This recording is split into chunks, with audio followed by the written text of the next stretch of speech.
It's time for the final in the Aimchess US Rapid with Magnus Carlsen looking sharp.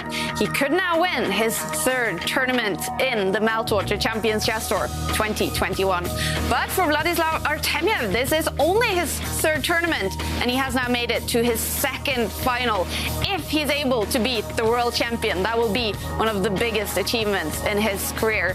So let's get ready for the fight, everyone. Welcome to the big final in the Aimchess US Rapid.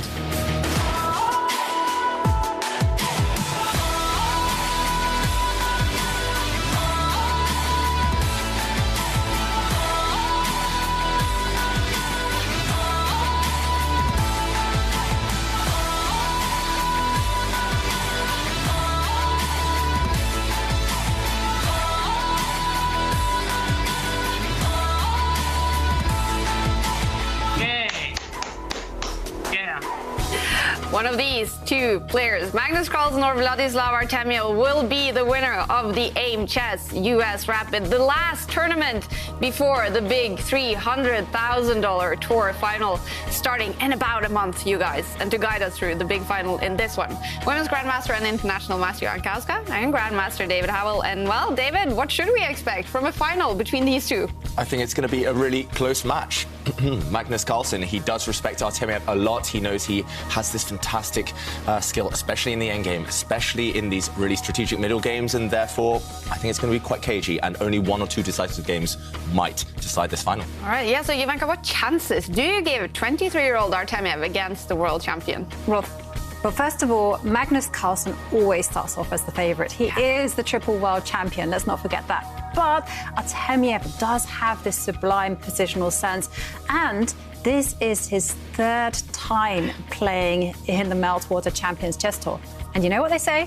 Third time lucky. Exactly. Well, Magnus Carlsen, he tied the first semi-final match against Levon Aronian 2 days ago. So on the second semi-final day with Magnus and Levon, one of them had to win a game. Difficult times for Levon Aronian. He has to fight hard now. But look, Magnus, he's just merciless, pushing pawns forward, throwing them forward with abandon, attacking this bishop, and now if this bishop moves, you know what he's going to do, Ivanka? He's just going to push forward again. This knight is pinned, and if the rook ever drops off, remember, the queen is trapped. This is just sensational play. We have a result. Levon Aronian resigns. On the last day of the Aimchess US Rapid semi-finals, tension was the order of the day between Magnus Carlsen and Levon Aronian. He's played it, he needs to win, he's brought his rook across, and he's inviting Magnus Carlsen to take this rook. We would see, okay, it's happened, Magnus calling Levon Aronian's bluff, and this wasn't actually one of the best moves according to the computer. Look at this now. White has two rooks for a black queen. Levon Aronian, he didn't even go for this. No, he played very quickly. Bishop takes bishop. What? But you see what I mean about those fast decisions? Yeah. You see a queen, you take a queen. No way to defend now. Aronian's fortress is being hammered down. It's over, you guys. Magnus Carlsen is ready for another final. The last game was so unbelievably shaky. Like, I just had one really bad moment when I played knight a3 early on. He made it very difficult for me, but yeah, fortunately I prevailed. The match between Firouzja and Artemiev was so tight, it had to be decided by Armageddon. Firouzja is panicking that last move. It shows he's desperate to try and clarify the situation. That's a double attack. White's pawn is about to win a piece. Firouzja, he's losing on the board and the clock.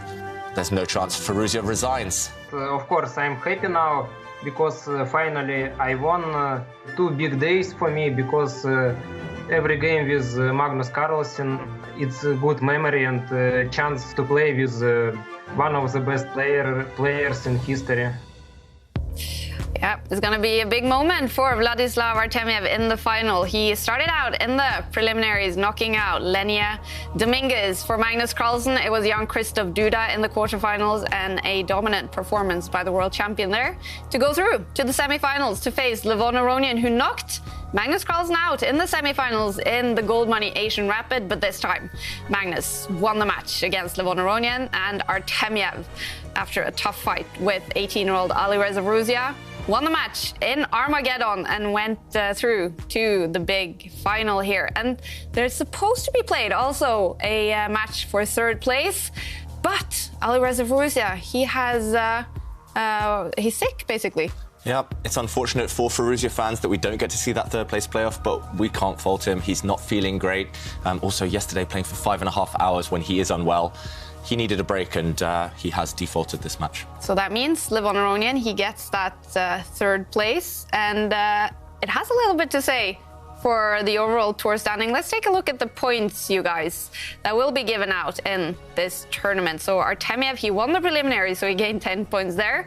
And then the winner of the tournament, either Magnus Carlsen or Artemiev, will gain 40 points. The runner-up, 25. And then third place, 15 points. Fourth place, 10 points. And we now know then that Levon Aronian will get that third place. And yeah, what are we seeing here on the tour standings, David? We're seeing that Magnus Carlsen has established quite a decent lead ahead of Wesley So, but this is before he gets his added points, depending on his result for the final. So either 40 points or 25 points. And Magnus, he's going to be trying to extend his lead over Wesley So ahead of the tour finals. But then, Jovanka, Vladislav Artemiev, he's in ninth on this one. This is with the points updated after preliminaries, and also for Firouzja and Aronian with the points they have gained for third and fourth place. But Artemiev, he's not going to be in ninth when this tournament finishes. No, he certainly won't. And interestingly enough, this actually has great consequences for Hikaru Nakamura, because if Vladislav Artemiev finishes first, he will gain the 40 points and he will be ahead of Nakamura. So very important situation there. Yeah. Maxim Vachier-Lagrave will be knocked out of top 8. Top 8 qualifies for the tour final. And Hikaru Nakamura could be knocked down to 7th or 8th place if Artemiev wins the tournament, but still safe to play the final, Hikaru Nakamura. All right, well, let's focus now on the big final in the Aimchess US Rapid. And how will the final be decided, David? So the final will take place over 2 days, today and tomorrow. Each day comprises of 4 games. It's a match on each day, and these 4 games will be of the same time format as we've seen throughout the tour, 15 minutes per player. If after these 2 days the score is 1-1, if each player's won a match each, then it's down to tie-breaks, and those will be decided by Blitz and Armageddon Chess in order to find a winner. It's going to get dramatic here, guys. And a total then of 4 games today to decide a winner, or if it's tied, the first match here in the semifinals in the first game, starting in about 8 minutes. Vladislav Artemiev will have the white pieces. And after that game, we're going to be joined by Levon Aronian, who was supposed to play for third place. But since that is not happening, he's going to join us live. So we're looking forward to that. And we're also going to talk about how technology is changing chess today. And that is also the theme for the question of today. Yes, and our quiz of the day has actually kindly been brought to us by Opera. And we are asking, what new technology would help chess? Now, it's an amazing prize up for grabs. But in order to win today's question of the day, we actually have to enter. And you can only do so by tweeting us using 3 hashtags: ChessChamps, Opera, and Aimchess US Rapid. And the prize, oh, it's unbelievable. It's a Chessable 1D4 course. It's 1 year Play Magnus Plus and 1 year membership of Chess24 Premium. Amazing prize. And the question, what new technology would help chess? Exactly. All right, looking forward to your answers, everyone. And Magnus Carlsen, he's probably looking forward to the final now. We have to remember it's 2 months to go before his big World Championship match against Jan Nepomniachtchi. So we're always interested in hearing from Magnus how he feels he's playing chess, how he feels his form is. And this is what Magnus told us yesterday. I think I played very well in the quarters. And yesterday I played okay. But today was not the level I need to be at to win a final. It's very nice to be in a final. So I don't, as I said before, I don't take it for granted. I just have to step it up tomorrow and the day after, and then I will have great chances. Probably I think that it will be 2 big days for me, because every game with Magnus Carlsen important, and it's a good memory and chance to play with one of the best players in history. It's going to be a good and a great moment for Vladislav Artemiev in the final against Magnus Carlsen, and especially if he wins it. Now, this is the head-to-head score between our two finalists in rapid chess, David. So, wow, they have not faced each other many times. Yeah, not too many games between these two in rapid chess in official tournaments. We know that Vladislav Artemiev, he's only played these 3 tour events, so he's only played Magnus a couple of times. And actually, I think they've played each other a lot online in friendly games. But either way, Artemiev, he knows that he has to spend today at least feeling out the world champion. He has to target the world champion's weaknesses. Yeah, and Vladislav Artemiev, he's 23 years old. He is a Russian. He's a fantastic chess player. He has only played 3 events on the tour. We don't know him that well. So let's take a look at the stats for this fantastic chess player. Better in rapid chess than classical chess. Is that sort of what he's known for? That was indeed his calling card. Yeah. In fact, he kind of burst into the scene very young age. He was known to be fantastic at blitz. And it was actually in 2019 where he made his big breakthrough. He won the Gibraltar Masters.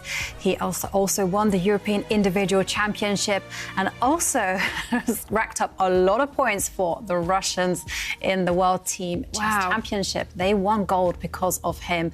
And he's a formidable player, and now he's just getting his chance to shine on the world stage. So we see these fantastic results from 2019, right before pandemic hit.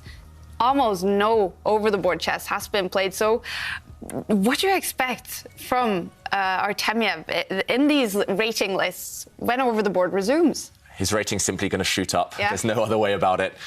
We did see that was his big breakthrough year, and just before he got the opportunity to get invited to these super tournaments, these elite tournaments, the virus hit. So, yeah, once he does get these invitations, as we've seen on the tour, he's going to take that opportunity and he's going to show that he belongs there. Yeah. And he's shown to be fantastic in the online rapid format. This is only his 3rd event, his 2nd final in the tour. And David, you're now going to introduce us a little bit to his style, what kind of player this is. So the one thing that we've learnt to expect from Artemiev throughout the last 3 tournaments is he's headed towards the endgames. That's where he loves to direct the game. That's where his strengths lie. And actually, I want to show one example from the prelim stage. Here, Artemiev had the black pieces. He's facing Wesley So. As we know, Wesley, he's been one of the best players throughout the tour. And he tricked Wesley So in an endgame. That's incredibly hard to do.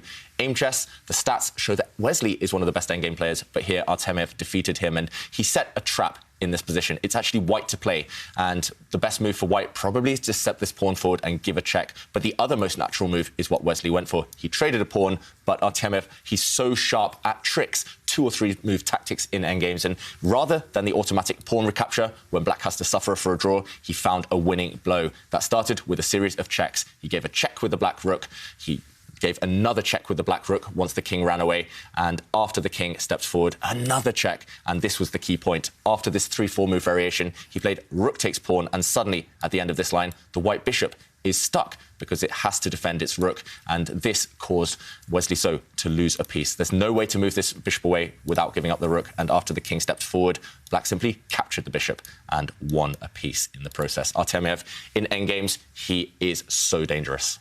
Wow. All right, you guys, it's getting close now. This player, Vladislav Artemiev, with his fantastic skills against Magnus Carlsen. Let's head into the play zone.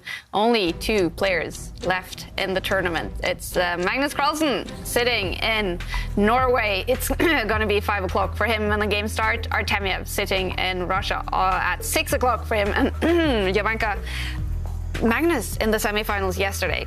4 fairly fast games. He was finished quite early. Artemiev, 4 long games, and he had to go all the way to Armageddon. So how important has it been now for him to get a good night's sleep and to gain some energy? Incredibly important, I have to say. I mean, these tournaments, they're very, very demanding on not only the mental system, but the physical system. You're talking about, first of all, 3 intense days of preliminaries, and then you have all the stresses and strains of the match situations.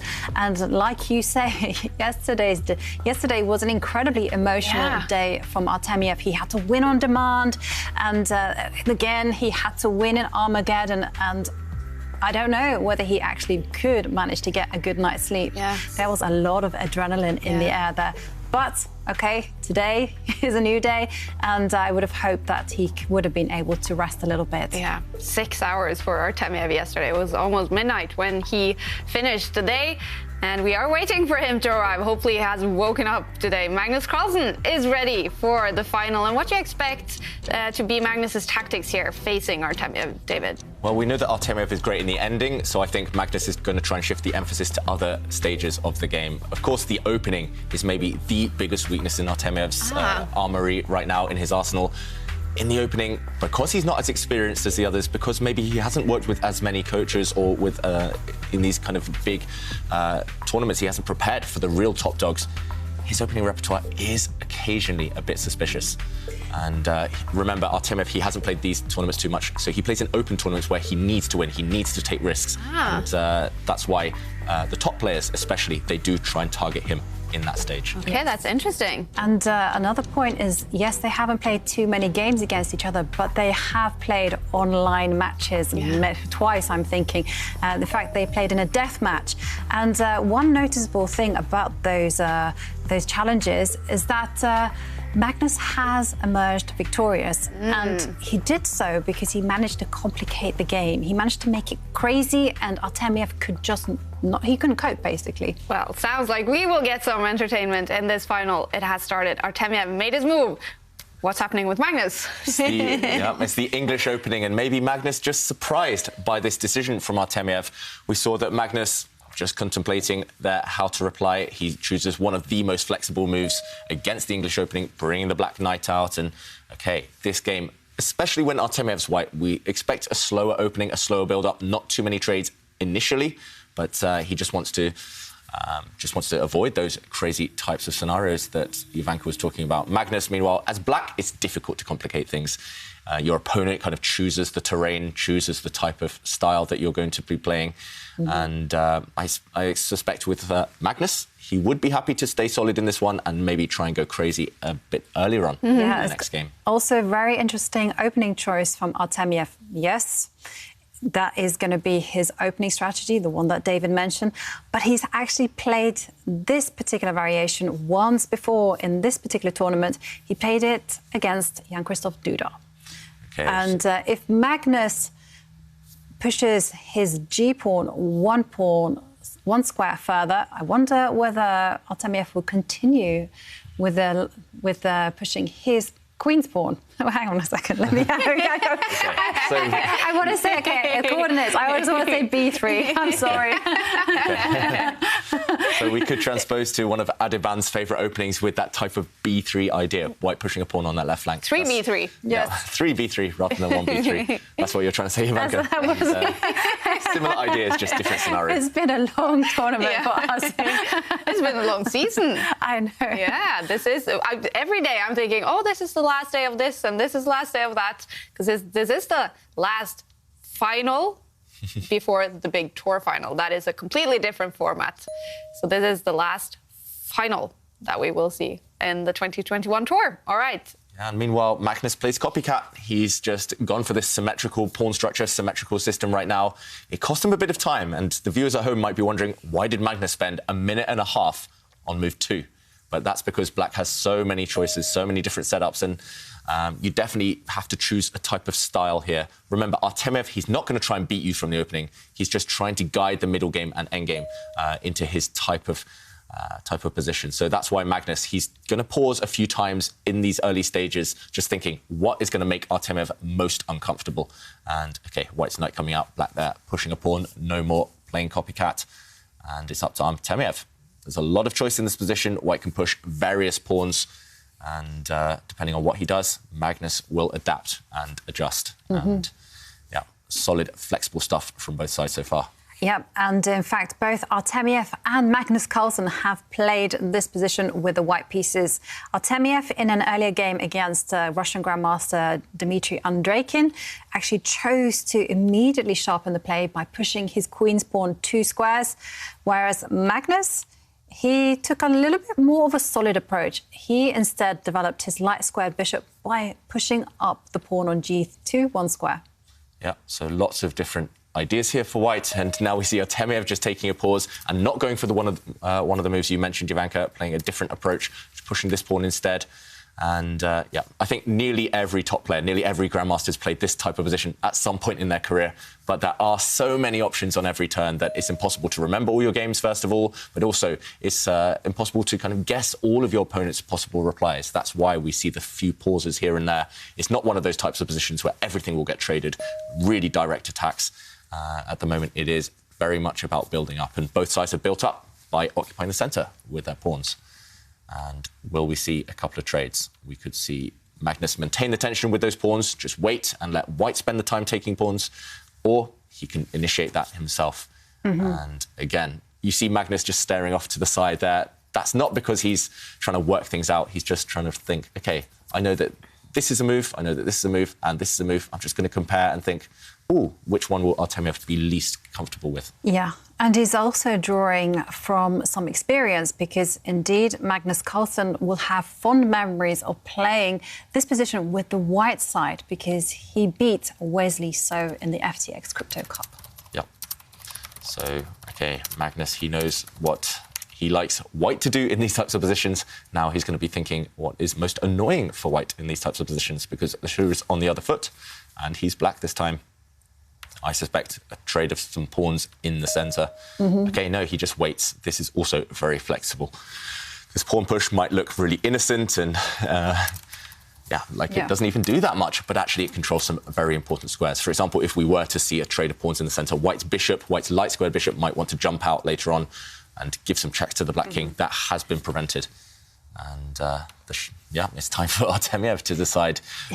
You can tell the nerves maybe a little bit on both sides as well. They are having pretty long thinks for rapid chess, and it's only about to be move 6. I know, and this is still very much in the realms of theory. This has been played hundreds and hundreds of times. And like David said, white has a choice. Artemiev can capture a pawn in the middle of the board. He can also be really cagey and actually say, hey, Magnus, you know that strange move you played with the A pawn? I can do the same. And again, control some squares. He can also decide to, instead of capturing towards the centre, he can capture away from the centre and present black with some choice. Also, he can just develop a bishop and get his king castled to safety. So at least Artemiev has so many moves available to him. And so he's just thinking about what move should he choose that is going to be most uncomfortable for Magnus Carlsen. Pretty much the same thought that's going through Magnus's head. Both players, they're playing this game in their mind so far rather than on the actual board. But we do finally see a decision from Artemiev. He did go for a pawn trade. He pushed a pawn. And now this last move by black, it is the most ambitious, locking down, gaining space on this left flank. And Jovanka, I've had this one before. You might be able to find my game in the database there from the white side in 2019 in the European Team Championship for England. And in that game, I think I just moved my bishop out.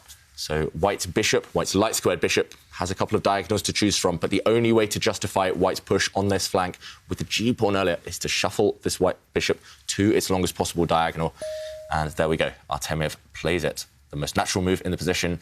White's going to hurry to castle the king and hurry to try and challenge black's pawns in the centre, because if you don't challenge black's pawns, then suddenly, actually, black is the one with more space. Black's pawns are further advanced, and if he can back that up, then it's going to be a bit dangerous. So, OK, Magnus brings his bishop out. And as far as I know, this last move is a bit of a rare one. Black has other options. In fact, not too many moves in the database, but it does have some pedigree. Fabiano Caruana with the white pieces against Jordan van Forest in Vachier-Lagrave earlier this year. OK. So in that particular game, white simply developed the dark squared bishop just to block the pin. Yeah, and you mentioned that game in Vachier-Lagrave earlier this year. Magnus was at that tournament, so Magnus would have been watching that game with interest. And Magnus, we've seen it before, right? We've tested his memory in many challenges. We've seen it in games. He's often able to recite positions from 50 years ago, 60 years ago. Of course, he's going to be aware of a game from earlier this year where he was present, and maybe he thinks that black had quite a good middle game position in that one, and he's just trying to copy. Sometimes that's the best thing to do when learning openings, rather than sitting there for hours just with a chessboard, working things out. OK, playing through books is good as well, but sometimes you just look at other players see these other strong players, what they do, and just copy them and learn from their ideas, borrow their best and their best ideas that do kind of resonate with your style. Stand on the shoulders of giants. That's my philosophy when it comes to playing openings. You know, why play the opening like a, I don't know, international master if I can play it either like a computer or like a super grandmaster? At least that way I'm making my opponent's life difficult. And, well, I do have a question for you, David, and it's related to our quiz of the day. It says, you know, we're asking what new technology would help chess? And Lee Bollinger answers, a 3D virtual reality headset and controller technology would be so cool with online chess. I agree, Lee. I think that's a great answer.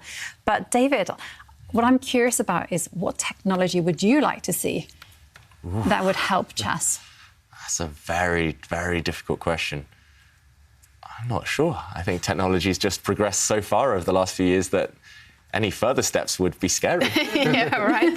I mean, the next thing, I mean, we'll have computers just whispering in our ear, you know, that was a blunder, that was a terrible move, that was a bad plan. What are you doing? That could be kind of cool because then you would get like the reactions. But then again, because you guys always tell me that because you're usually not using, we have a move. Yeah, so White's bishop just kind of challenging for this dark square diagonal, very sensible, developing a piece. Yeah, so you usually analyze when you're talking here. Without computers, you just look at the position and give us what you think, and then, of course, sometimes, you know, looking over if there is something to check. But you say that just by looking at the bar, you can sort of guess what the next best move is, stuff like that. So that would be just huge help for the players. Yeah, it's like a hint, right? Sometimes that's all you need. You just need to know the evaluation in order to have the confidence to go for your plans, to kind of continue along those lines. And if the evaluation bar shoots off in one direction, just suddenly, then we know there's a big blunder, and then we know there's something to look for. It's like in a puzzle. If you give the players a puzzle and you say, OK, White to win in 2 moves, then they'll find it 100% of the time. But sometimes in chess, you don't expect your opponents to blunder, especially you don't expect Magnus to blunder. So it's just like being given a bit of a hint, being given a prod. And if we didn't have the evaluation bar here, we would be struggling to sense those moments, just like the players. Exactly. And I have to say, I totally agree with David. I mean, that is a big help, just having the bar there, just telling us about those critical moments and also giving us the confidence. So say, for instance, if you've sacrificed a piece, when you're playing by yourself, you have no idea whether you have adequate compensation. But if you see the bar all the way in your direction, you're like, hey, I have the computer's approval here. And you just can kind of play with the confidence that is required and that, you'll be there hunting the king. Yeah. Whereas if you didn't know, maybe you'll be making like a little bit more cautious decisions. So absolutely, technology is a big help. Yeah. The thing that I would love to see in technology is actually a computer that mimics your potential opponent's style of play. So for instance, if I were being super competitive, I would go to the computer, play like David Howell. And the computer would say, David will play like this. But isn't that kind of what the Play Magnus app is doing, though? It's mimicking Magnus at 10 years old, his playing style, and also now at 30 years old. Right, it's doing it with Magnus. Yeah. But I would also like to see it done in a widespread thing. Well, so it's out there for Jan Nepomniachtchi for preparations to the World Championship match. He can, all he needs, he doesn't need to hire a team, nothing. He can just download the Play Magnus app and get the preparation started. Yeah, play against Magnus age 30 just thousands of times. And try and crack the code there. And maybe right before the World Championship starts, play Magnus at like 10 years old just to get some confidence. I beat him every time. That sounds pretty good too. Actually, Nepomniachtchi did beat Magnus in real life at 10 years old, so he has that confidence stored away. And, OK, we do have a new move on the board. Artemiev has jumped into the centre with his knight. And that's it. The players are now on their own. Now, this position has been analysed before, and Magnus is reacting in the way that the analysis went. And now, actually, through some transpositions, we've actually transposed into a game that Magnus Carlsen played with the white pieces against Sergei Mamedyarov. Sorry, not Sergei, Shakhriar Mamedyarov. So Magnus, he's very familiar with these types of patterns. And even if he didn't remember the exact move order, he's found a way to get into something he knows. And that's one of the trickiest things I find in chess, move orders. Knowing exactly when to push pawns first or knights first or when to castle the king. And sometimes you know all the ideas, just putting together in the right order, that can be tricky. But, OK, Magnus, after this last move, after white has castled, now needs to make a decision because white has a really strong knight in the centre of the board. And Magnus, remember, his strategy is probably to be quite direct. You mentioned making it crazy. And he's been trying. He's pushed pawns. He's now attacking white's knight in the centre of the board with this last rook move as well. He's forcing Artemiev to make big decisions at an early stage. And notice the clock times. Artemiev, he's down 3 minutes on the clock, and it's still only move 12. So Magnus, by putting pressure on in the opening, by getting Artemiev out of his comfort zone, he's made a small gain on the clock, and that could be a big factor later. And I'm so impressed with Magnus Carlsen's kind of like use of patterns and how he's able to draw from all his experience and just approach a fresh position and just apply everything he's learned before. Because believe it or not, we are now following a game, Magnus Carlsen against Daniel Dubov, and it was one that he lost in the Air Things Masters knockout rapid. OK, so Magnus was with the white pieces. White in that game. Yeah, so, I mean, I'm just impressed. I mean, and we were discussing this actually over lunch about how Magnus actually defeated Levon Aronian in their first encounter yesterday. And Magnus was just simply applying experience that he had accumulated from a position in the Sicilian as opposed to the King's Pawn opening. Yeah. And I'm just really impressed by that. Now, in the game between Magnus Carlsen and Daniel Dubov, Magnus continued with knight takes knight. OK. Should we show what happened in that game? Sure, while Artemiev has a think. He's burning a lot of time. That's worrying for Artemiev fans. But, OK, the most natural move, because there is pressure against the white knight, is to deal with that pressure. And, OK, knight takes knight, as you mentioned, Jovanka. Going for the trade, and black will recapture. That's right. This has happened, actually. OK, and in that game, Magnus immediately... Actually, he played exactly like Artemiev. So he challenged black's pawn wedge there on the left side, and Dubov answered with bishop takes knight. And now we have a deviation. OK, so Magnus immediately not actually capturing this knight, which Dubov used to win against Magnus. Instead, Magnus has come up with a new move. He's for sure studied this exact position before. We've got there through a different move order. We've got there in a bit of a roundabout way, but this last pawn push by black, it looks a bit odd, it looks mysterious, but the justification is that if white takes a pawn now, white will go a pawn up. Black cannot touch this pawn because after the black pawn takes, suddenly you've opened up this bishop's diagonal. This bishop will pounce and take a pawn, and with a double attack, this would actually be winning for white due to the double attack against black's rooks. But instead, Magnus's idea, if white captures this pawn, is to leave it for one move and create a pin. He'll bring his own bishop out and suddenly find itself on a great diagonal. Now the white pawn cannot move or should not move, because if it does, then the black bishop will feast on a white rook, and suddenly black will be material ahead. Black will have an extra rook for just a bishop. And this is Magnus's idea with this pawn push to develop his bishop on a decent diagonal. How will Artemiev react? It does look like white is under a bit of pressure at this early stage. His position is fine, but he has to deal with these instant moves coming. OK, he does trade, and Magnus instantly, again, bringing his bishop out, attacking this pawn. I'm liking where the black bishops are standing. Yes. I think they're on great diagonals right now. And incidentally, until that pawn captured the other pawn, well, we were following the game between Magnus Carlsen and Shakhriyar Mamedyarov. So, again, Magnus is thinking about how he can make Artemiev's life difficult. And that's why I love these flank openings, Jovanka. So not necessarily pushing the king's pawn forward on move one or the queen's pawn forward on move one. Actually developing with the knight, developing from the side, pushing your pawns, because it's just so rich, and it's quite unexplored territory, actually, compared to some of these main lines that you read about in books that you can study on Chessable. There's so much more in chess that still hasn't been fully worked out, that hasn't been explored, and that's what Magnus is trying to use against Artemiev. And, OK, meanwhile, white's queen has just kind of slid to the side. Black's bishop has captured a pawn as expected, and now white's rook is under fire from that black bishop, so it has to move. He has to pick a square for that rook. The time situation, though, is pretty dire for Artemiev. He's down now nearly 7 minutes on the clock. Yes. That is a worrying sign. He needs to speed up if he wants to beat the world champion in this final. I wonder how many times during Artemiev's games that we say clock or time, because it's always such a big factor when he plays his games. The clock is just up in our face all the time. Yeah.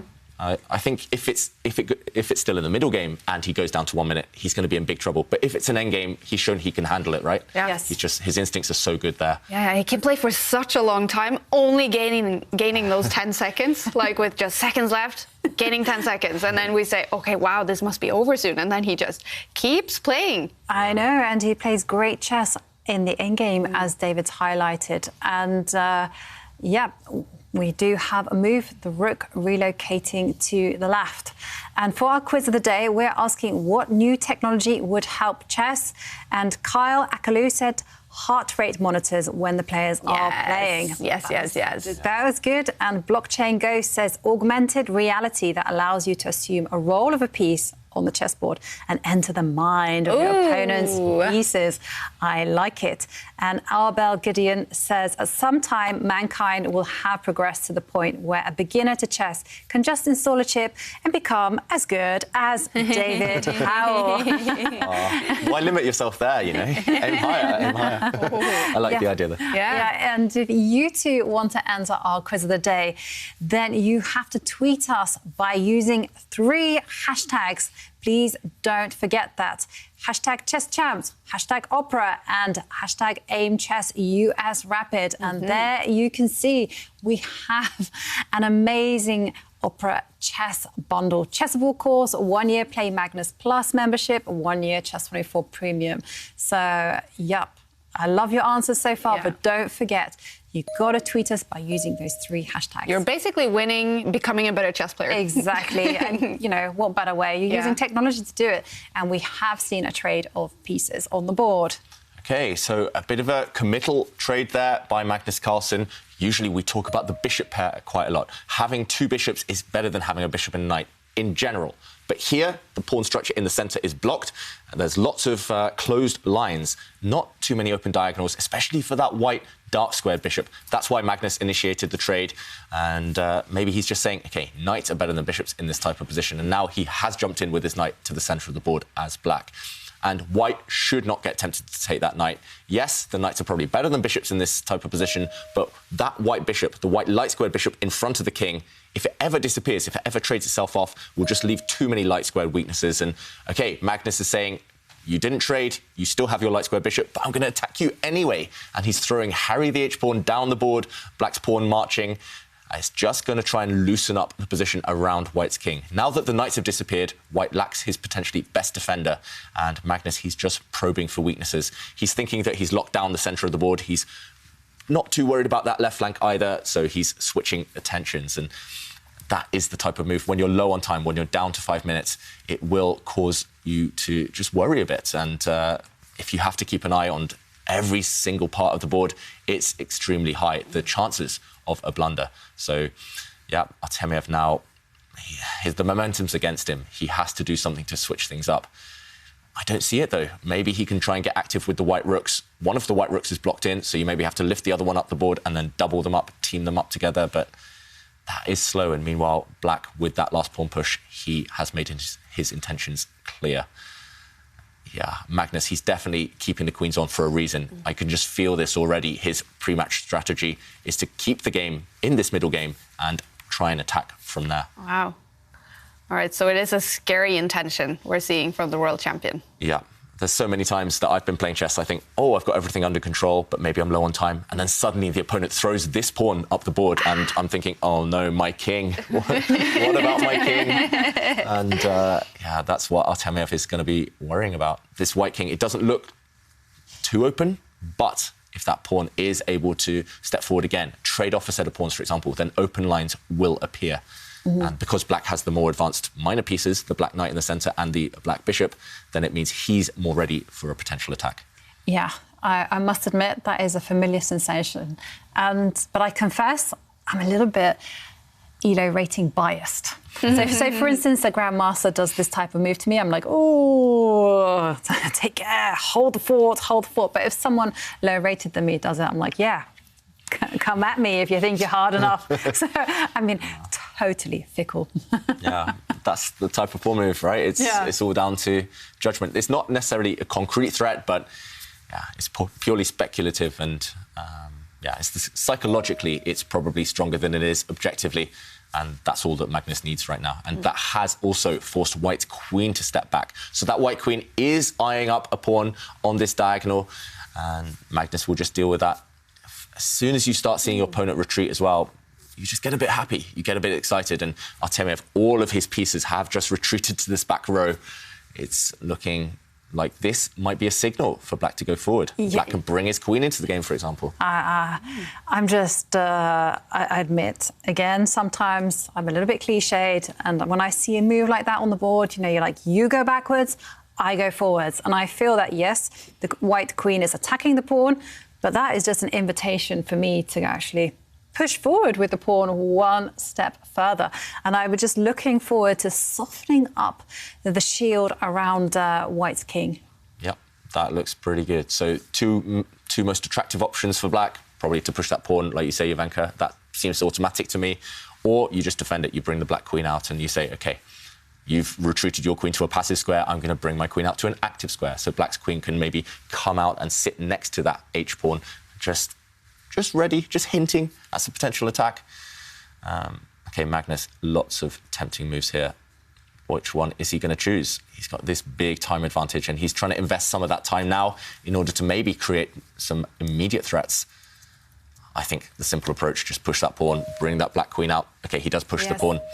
And OK, Magnus making a face there, raising his eyebrows. That is strange. Why won't he take it instead? Or you wouldn't really take that pawn because you know, we talked about king safety, and it's very important for a king to have a very compact pawn shield around it. If you start opening up lines against your king, then it makes it easier to attack.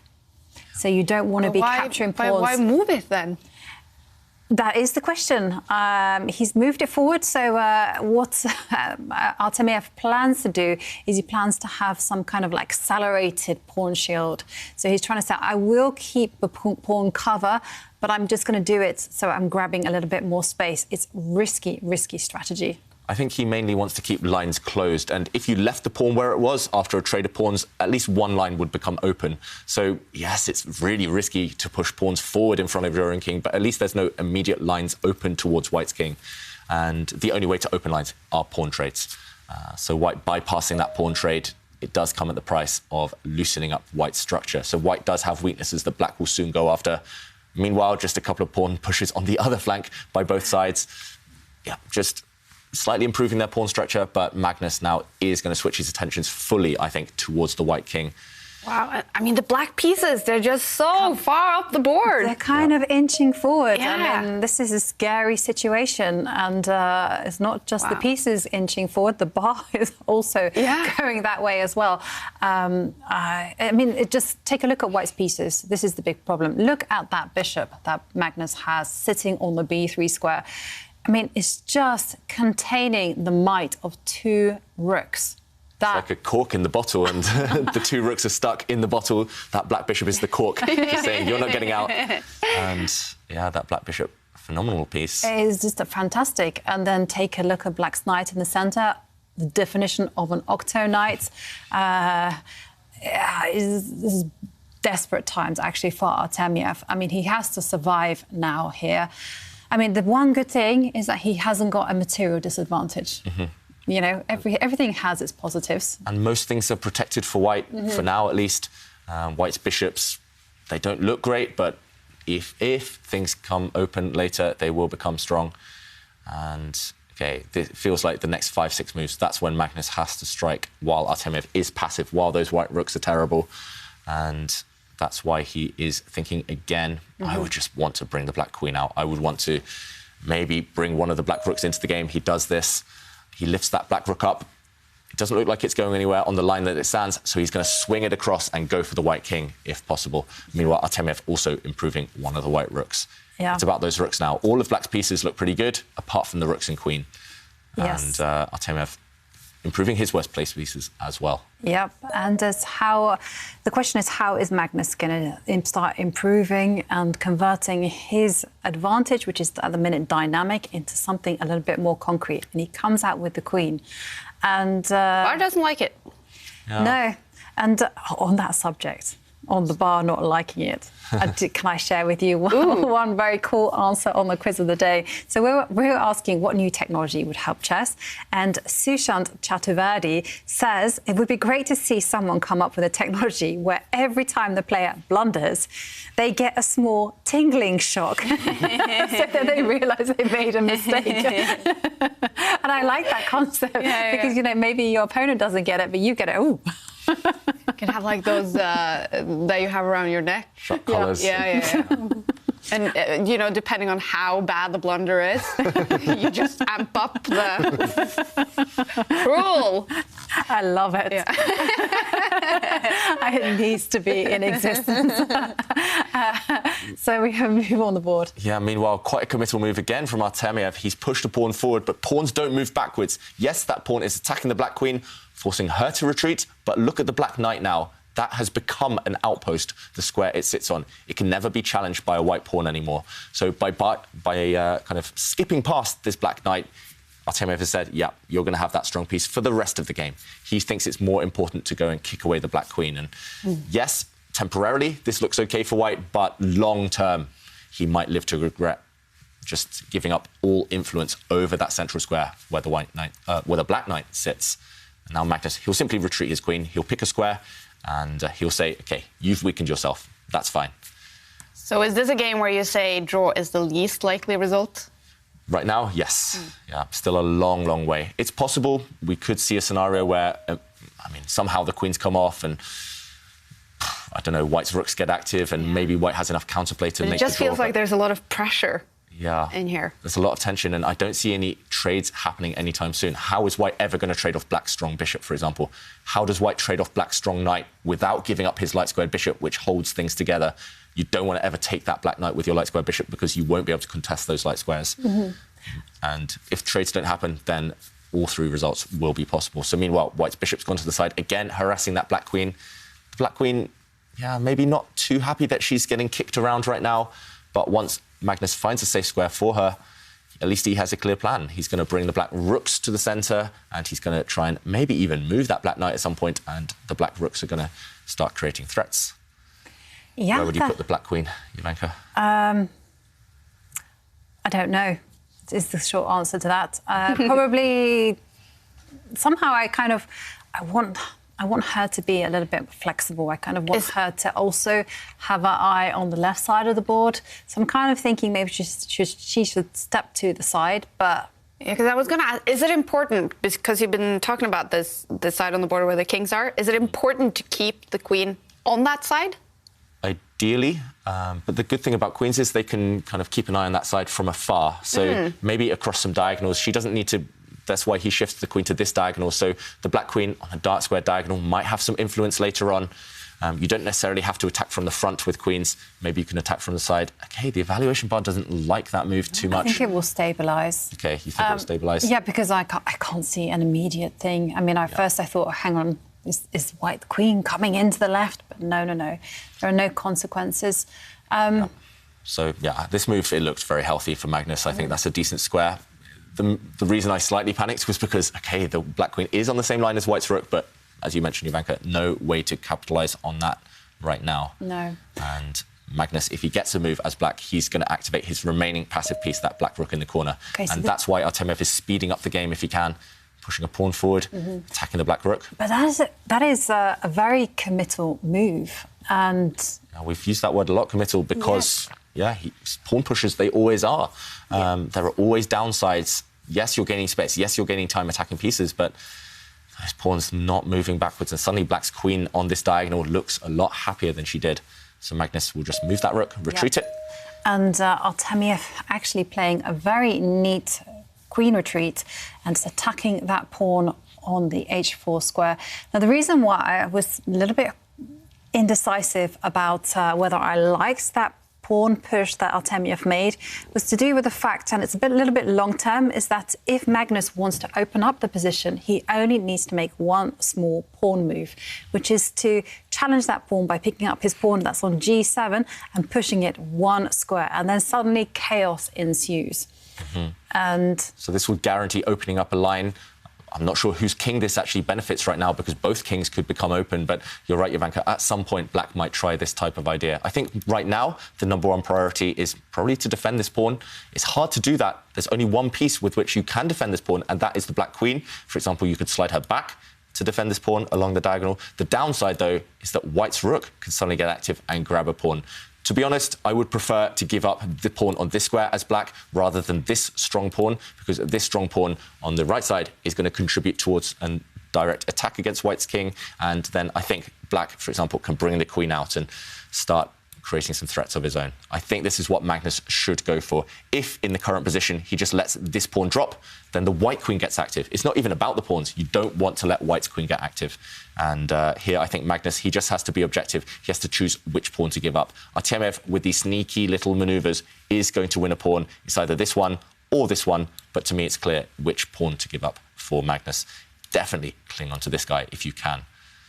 And right now, yeah, maybe he's considering just retreating with the queen. Maybe he's considering something along the lines of your idea, Jovanka, maybe pushing a pawn at some point, maybe at some point even moving the knight back to an outpost. But OK, first he does keep that pawn alive. He brings his queen back and he's going to reroute her. Artemiev immediately going one pawn up, not hesitating, being materialistic because it's what he has to do. You might as well suffer for something. But now I expect to see Magnus play a move such as bringing the queen forward. There are other options, but this one looks the most tempting to me. Yep. I 100% agree with that because, yes, like you say, black has sacrificed the pawn, but he has overwhelming dominance over the position. I mean, he sacrifices another pawn, Magnus Carlsen, offering to go 2 pawns down. Artemiev said, yes, please. Yep, yes, please. I think you're bluffing. But Magnus, will he bluff? I don't think that's world champion style to bluff. He's brought his queen out now, so he's 2 pawns down as black. But look at these 2 pieces. They are extremely strong, and they're the best attacking combo, remember, queen and knight together. And let's ignore the evaluation bar for now. It's going back towards the centre. Yeah. Black is 2 pawns down, but the fact that the computer says, OK, it's still roughly balanced, means that black's sacrifice has been justified. And if black gets more time, there's actually quite a big threat in the position. If the white rook moves across, for example, then the black knight can just step back, and this would be a double attack against this pawn, which is the only shelter of white's king, or also against this pawn in the centre. So unleashing an attack, unleashing the black rook, and I think this would be scary for Artemiev to face with under 1 minute now. Yeah. And especially when low on time, having a weak king is not ideal. Yeah, the king looks very open. You've been talking about it for a long time now, that it looks open around the white king. Yeah.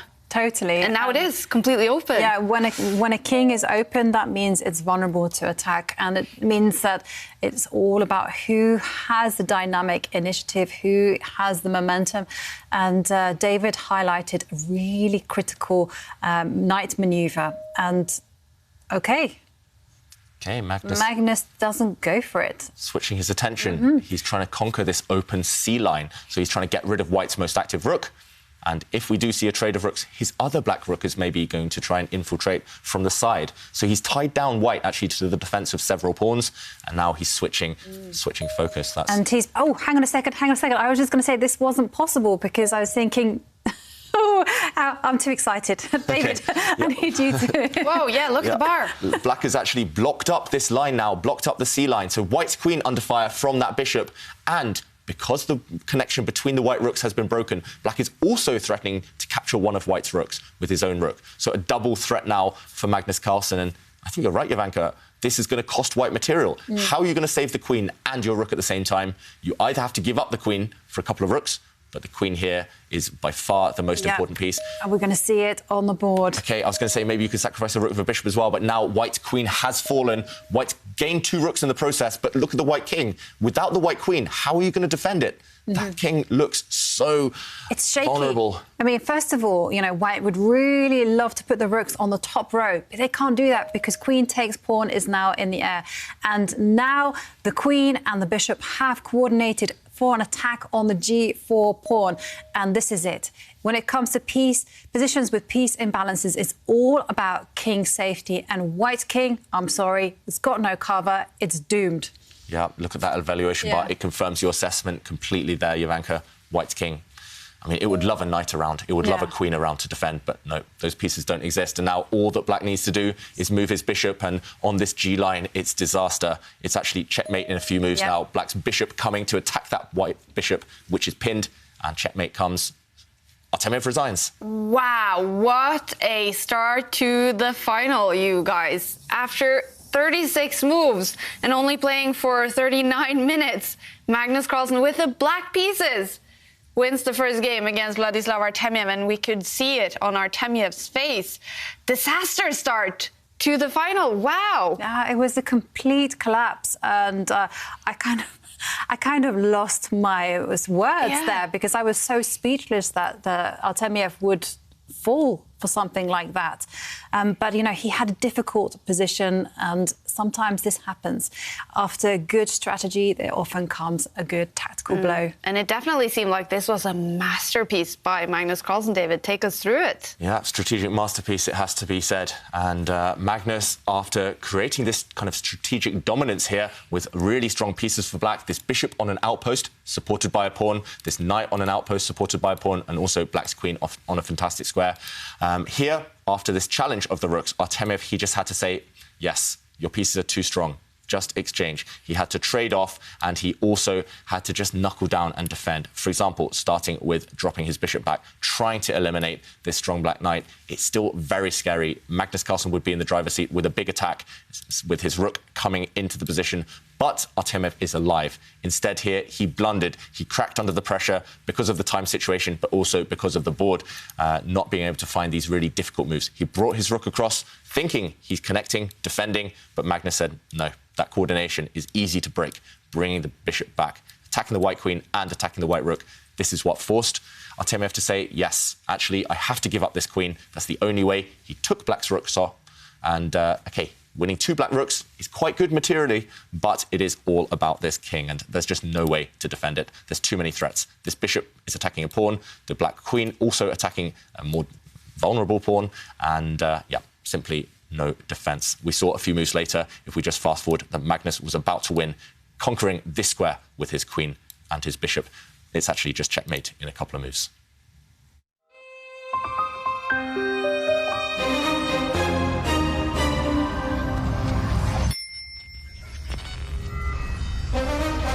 Explosive start to the final in the Aimchess US Rapid. Game 2 is coming up in about 13 minutes, and Magnus Carlsen will have the white pieces. He is in the lead.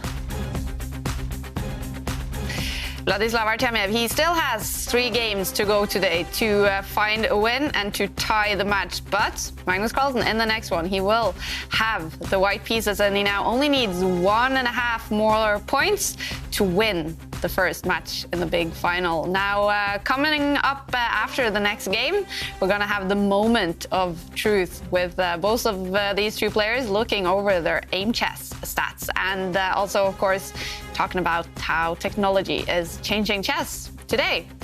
And now, though, maybe one of the biggest highlights of today, we're going to be joined by Levon Aronian in a few seconds. He was supposed to play for 3rd place today together with Alireza Firouzja, but Firouzja, being sick, pulled out, so that means Levon Aronian has been awarded 3rd place in the tournament, and also 3rd place in the overall Meltwater Champions Chess Tour standings. We are waiting for Levon Aronian to get ready. So, are you catching your breath, Jovanka, after that dramatic start to the final? Yeah, I mean, I was a bit shocking, because just when I was going to highlight this trap, suddenly it appeared on the board, and I felt like one of those sports commentators who's like, thingy-majiggy.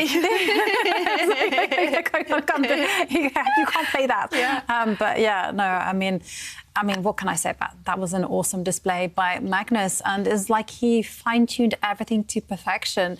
His openings worked well. It was a good strategy, and Artemiev needs to play a little bit more fast and maybe choose the openings which are a little bit more critical if he wants to beat Magnus Carlsen. Yeah. That's what it is about for Artemia. Now we're joined by Grandmaster, world number 5, the great Levon Aronian. Welcome to our show, Levon.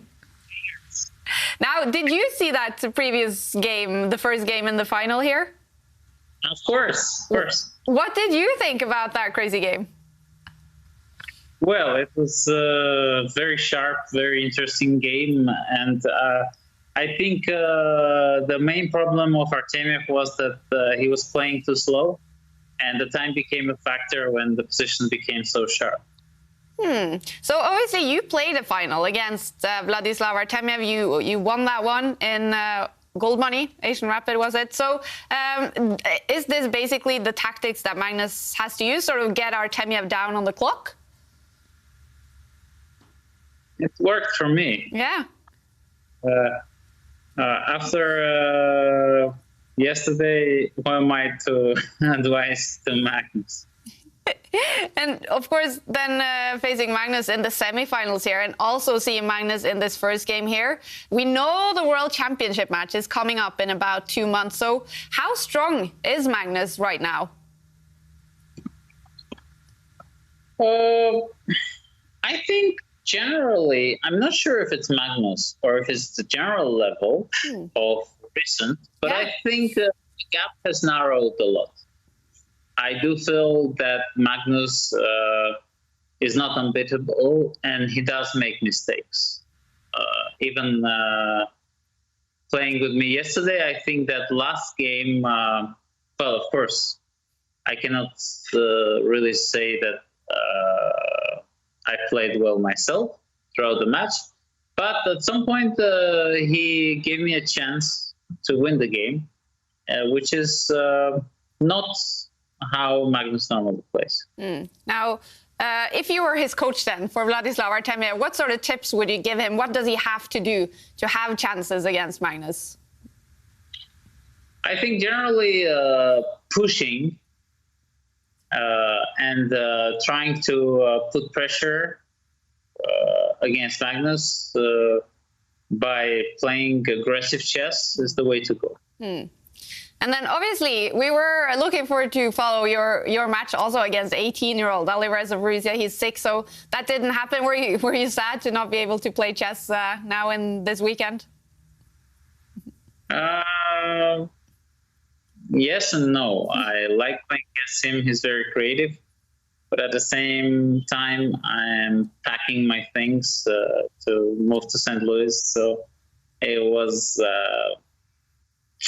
I would say, in any other circumstance, I would be unhappy. But in this circumstance, I accept it with gratitude. Yeah, wow. It must be such a busy time for you. So basically the plan for you is to move now within the next few days to St. Louis?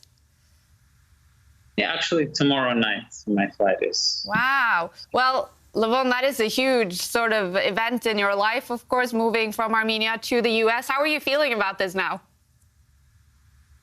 I'm very excited to start a new life in St. Louis, in a city that I like a lot, and city where I have many strong chess players living, so a lot of sparring opportunities. I know Yerevan is like Moscow, I guess, another city where you have plenty of opportunities to work with very good players. But I think at the moment, St. Louis is probably even better than Moscow. Yeah. And Levon, we know that you finished 3rd in the tour, and that stands you in good stead for the finals. Are you going to be using some of those opportunities to spar with players to prepare for our finals? Oh, yeah, probably. We'll play some Blitz with Fabi and play some... We already spoke about it, so yeah, I look forward to that. Yeah. You mentioned it was very interesting in an interview the other day that you really feel you have become a lot better in rapid chess and online chess over the last, during the Meltwater Champions Chess Tour. So how will you sum up this year for you so far, of course? Well, I mean, considering all the things that happened in my life, I'm actually quite happy where I am now. I know I haven't played classical chess for more than a year, but I do feel that the hard work and generally the changes that I went through made me stronger. So I look forward to play over the board again. And do you have any specific chess ambitions that you'd like to share with us? Ooh. I always have the same ambitions, to see how far I can get. So that's my only ambition. Yeah. Yeah, David. Do you have other tournaments on the line after our tour finals? After finals, I will play the Grand Swiss in Riga, hopefully. And after that, I don't really know. It's a bit unpredictable, but I'm hoping there will be a World Blitz and Rapid Championship. I would like to test how does my online success translate to over the board format. That's going to be super interesting to follow. Yeah, I think the last World Championship Blitz that I won was, I don't know. I was a little boy then, I think 10 years ago or more. Yeah, was it around 2011? Something like that. Yeah, I think Wow, okay. It's going to be interesting to see. Yeah, so Levon, what are your predictions for the rest of this final between Magnus and Artemiev? Well, Magnus definitely is kind of a guy who, if he gets to the finals, if he gets to the clutch time, as they say in sports, becomes extremely motivated and extremely strong. It's going to be a tough challenge for Vladislav, despite of him being a very, very good and talented player. I think it will be very tough. And I thought about it before today's match. I thought it's tough when Magnus feels that it's the final match, then he becomes very strong. So the best thing to beat him before he gets to the final. All right, Levon, we really appreciate you taking your time to join us in your busy schedule, and best of luck on your big adventure now moving over to the US. Thank you so much, guys. Thank you for joining us. Levon Aronian, wow, yeah. Huge figure in world chess, number 5, moving over to the US. And he's talking about getting a lot better at online chess and rapid chess over the course of the Meltwater Champions Chess Tour. And we're doing a little bit of a recap for the online year of our players, because using Aimchess, we can actually check out what they have done playing online throughout 2021. So now we're going to check out Vladislav Artemiev, David, using Aimchess. What is happening? Yeah, so we're going to check out some of Artemiev's stats. We know that he plays a lot on Lichess, a lot of blitz games in particular, and here we can see some numbers, some interesting numbers. We see 609 total games in 2021. He also has an anonymous account, I think, but this is his named account, Konevlad. He plays a lot of bullet chess as well, a decent number, a couple of hundred games here. He spent 41 hours playing online. It's a lot of time in 2021 so far. 25,000 moves played as well. Most of those with a pawn, that's pretty normal. 15,000 almost there. A lot with the knight, a lot with the rook, less with the bishop. I'm slightly surprised here. Bishops and knights tend to be the two most common pieces you play with other than the pawn. So maybe showing some tendency there to trade off his bishops quite early in the game. We also see that Artemiev, he's played 65 games in one day. That was his maximum. He's also played 171 games in March, so definitely in preparation mode there, playing a lot of blitz games in March. We can play through some of his quick checkmates here, beating a very strong player, a 2,700 rated player in 24 moves. Wow. This shows exactly how strong he is at blitz chess, which we actually saw yesterday against Firouzja as well. We see his blitz graph, and this is definitely something that the viewers at home should check out as well. A lot you can learn here. Winning most of his games against SBR. It's hard to read this name. Yeah, against, actually, I think I know who this is, a very strong grandmaster from Siberia.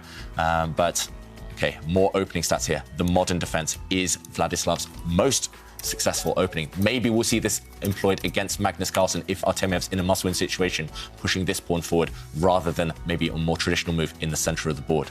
And more opening stats here. Also fascinating numbers that can be learnt from. I know a lot of the top chess players will be checking out these stats after the tournament on Aimchess.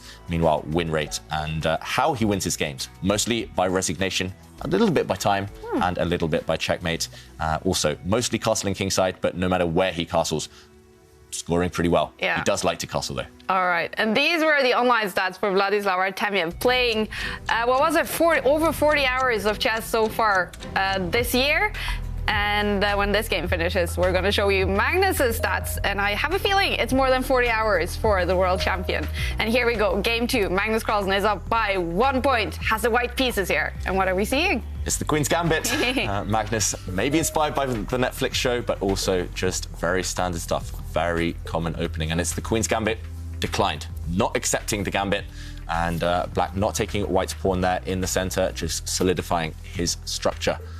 How will Magnus respond? He brings his knight out. Magnus making a bit of a face there.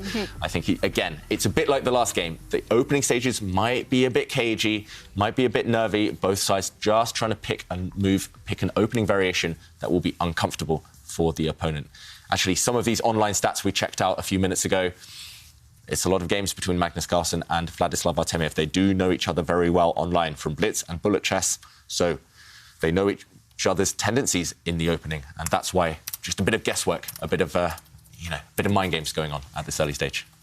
And I'm kind of curious as to what move Artemyev has in mind. Whether I was going to ask this question, whether he will repeat what he played against Vachier-Lagrave Mamedyarov, and that was to challenge immediately in the center, and it has happened. So in that particular game, Mamedyarov actually responded with pawn takes pawn. There it is. And after pawn takes pawn, then he simply developed the knight. And the game was actually quite tense. Okay. It was a very kind of well-known line. Maybe I can show it exactly how it happened. Yeah, let's check out exactly what happened in that game. So we do see the Tarrasch variation of the Queen's Gambit if we just fast forward to the current position. And okay, Jovanka, you mentioned White developing the knight being the most common move, just solidifying the centre. That's very common. Black followed suit. No, he developed his Queen's Knight. Okay, putting pressure on the centre. It's all about this pawn right now in the middle of the board. And after pawn takes pawn, this is where the fireworks happened. The pawn stepped forward. Yep, so White putting pressure on Black's central pawn suddenly, and Black dealing with that pressure by attacking White's knight. The White knight can jump towards the centre of the board, to the edge as well. And now Bishop takes pawn. Black can give up a bishop. This is quite likely what we'll see. It looks like a sacrifice. It is a sacrifice, but Black gains back the bishop next turn with a check and a double attack, hitting the White king and hitting the White knight. And, OK, we might be headed towards a very similar position, but first, Magnus is going on the attack. He's playing pawn takes pawn. He's going after Black's central pawn. And now we definitely expect the central pawn to step forward. It's attacked twice by White's knight and by the White queen. And if the Black pawn does step forward, as it does, we might see a transposition into the line we just showed. White's knight now has to run away to the side or to the centre. Both decent squares, both have pros and cons. And then if this does happen, Black can just give up his bishop. And again, a check. And, OK, Magnus chooses the side of the board, but this check will pick up the White knight next turn. So that's what I'm expecting. Bishop takes pawn right now by Artemyev, in the game position with White's knight on the corner. And after this bishop takes the pawn, play will go on. It's roughly level, but White will have the bishop pair. Yeah. And, OK, let's see what Artemyev decides to do. Maybe he won't go for the pawn immediately. There are other options that I've seen in the past. Definitely. Slightly more ambitious options, but also more risky options. What will his strategy be after suffering in that first game? Yeah, I'm also curious as well whether it would be bishop takes pawn or whether he would make a move such as sacrificing a pawn by attacking the knight with a pawn, picking up the B pawn, moving it 2 squares. And whilst Artemyev is choosing what style he is going to meet the world champion with, well, we do have our quiz of the day where we are asking what new technology would help chess. And in order to We have an amazing prize up for grabs. It's a chessboard DVT4 course. It's a 1-year Play Magnus Plus membership. And if that's not enough, 1-year Chess24 Premium membership. And Job Worth says, the evaluation bar being able to consider the time situation left for both players would be a cool future feature. I think so too. Then making an assessment. Hey, you don't have so much time on the clock. I'm gonna add some points there. Definitely. That's where AI comes in, right? Just making those predictions. And EW says it's the year 2033, Skynet 0.1, Alpha 0 3.4 gone rogue and forces humans to play chess well. Using Terminators to weed out the weaker chess players, the resistance led by the world's top 100 chess players begins. And then you have the Terminator theme song, which I can't quite recall at the precise minute. Can you, David? Not off the top of my head. No, yes, you do. It's been a few years. Since I've watched the Terminator. And Avinda says it would be really cool with a magnetic chessboard connected to Wi-Fi, which could make it possible to play over-the-board chess without being in the same room as the opponent. When you make a move, it will automatically move on the opponent's chessboard. That's kind of cool. I think it exists. I think we've got at least something very similar to that already. In action. So, yeah, technology speeding up. And do remember that if you want to enter our quiz of the day, then you can do so, but you have to tweet using 3 hashtags, ChessChamps, Opera and Aimchess US Rapid. And loving your suggestions so far. So it would basically be the online over-the-board chess. You could you could play an online opponent, but you could actually move the pieces, for example. Yeah, exactly. Yeah. Just from the comfort of your own bed, just move a pawn and it's transmitted all the way across the world. Yeah, maybe that's the future. That's quite nice. Okay. Meanwhile, no moves on the board. Artemiev, again, reckless clock handling. It's only move 6, and he's burnt 4 minutes already. And when Levon came on, a really interesting interview there, when he said Artemiev's best chance is to attack Magnus from an early stage. I think if he can attack Magnus or get Magnus into an endgame, then he'll be happy. But it's not necessarily Artemiev's style to go on the attack this early. So maybe he's just pondering upon a strategy change. Maybe he's just thinking, Magnus won't let me get into an endgame anyway. Maybe now is the time. And as Jovanka mentioned, Black has a few options, a few really ambitious options, but also a few safer options. And he goes for it. Okay, he sacrifices a pawn. Artemiev, he just pushes forward, attacking White's knight on the side of the board. That has been met by en passant, White's pawn capturing, as if the black pawn had just moved forward 1 square, not allowing that black pawn to bypass it. And now Vladislav Artemiev again in the tank, thinking, will he just recapture that pawn, Jovanka? He should. According to the numbers, everyone is playing pawn takes pawn. If he wants to be really, really fruity and give up another pawn, then he can actually develop his knight. But only one brave soul has done that. 96 other people have chosen just to capture the pawn. And he makes it. I mean, but I'm a bit surprised at how long that decision took him. Yeah, and Magnus, meanwhile, again, you've seen this body language from him. When he stares off to the right, that's clearly his face when he's trying to recall something, trying to remember. And he just stared off to the right for a few seconds and then pushed a pawn. And that pawn push is designed for 2 reasons. Firstly, to develop that, protect that white knight on the side of the board, but also to create an escape square for it. So the square that pawn used to sit on has now been opened up for the white knight to retreat to later in the game. This looks so strange, though. It's bizarre, this opening, I must say. I've only seen it a few times at this Grandmaster level. It's extremely rare. Yeah, all the pieces sat at home. It's as if the players are just forgetting the rules. The only piece that has developed is that white knight, but knight's on the rim of dim. That white knight also not well placed. And, well, OK, so Magnus playing this pawn, I mean, should we expect a queenside castle, or because all the pieces are basically still in there, so yeah, so he'll have to take some time, but his king would most definitely go over to the right, to the king side. It was just he's going to take time, and he has to fend off Artemiev's lead in development. So Artemiev, I think he should be developing his knight. He should be accelerating the play as quickly as possible. Yeah, I mean, you mentioned lead in development, Jovanka. Black hasn't developed any pieces yet, but it's quicker for him to do that. because white hasn't pushed any 4 pawns on the right half. That means it takes ages for white, especially for the light squared bishop to come out, for white's knight, and then the king to castle. So it's going to take white at least, 4 moves to bring a knight out, push a pawn, bring the bishop out, and then castle. For black, it might only take 2 or 3, because, for example, the black dark square bishop can already come out and give check to the white king along this dark square diagonal. That gains a bit of time as well. Then the black knight moves, and then black's ready to castle. So black is about to gain a lot of time. That's why black has sacrificed a pawn and is pretty happy about it, because he's going to gain a lot of moves over the next few turns. He's really going to speed things up. But he does need to speed up on the clock as well, not just on the board. He needs to get those pieces into the centre, bring them out, create threats in the process, and hope that that is enough compensation for a pawn. Yeah, absolutely. I agree. He needs to speed up and take a decision.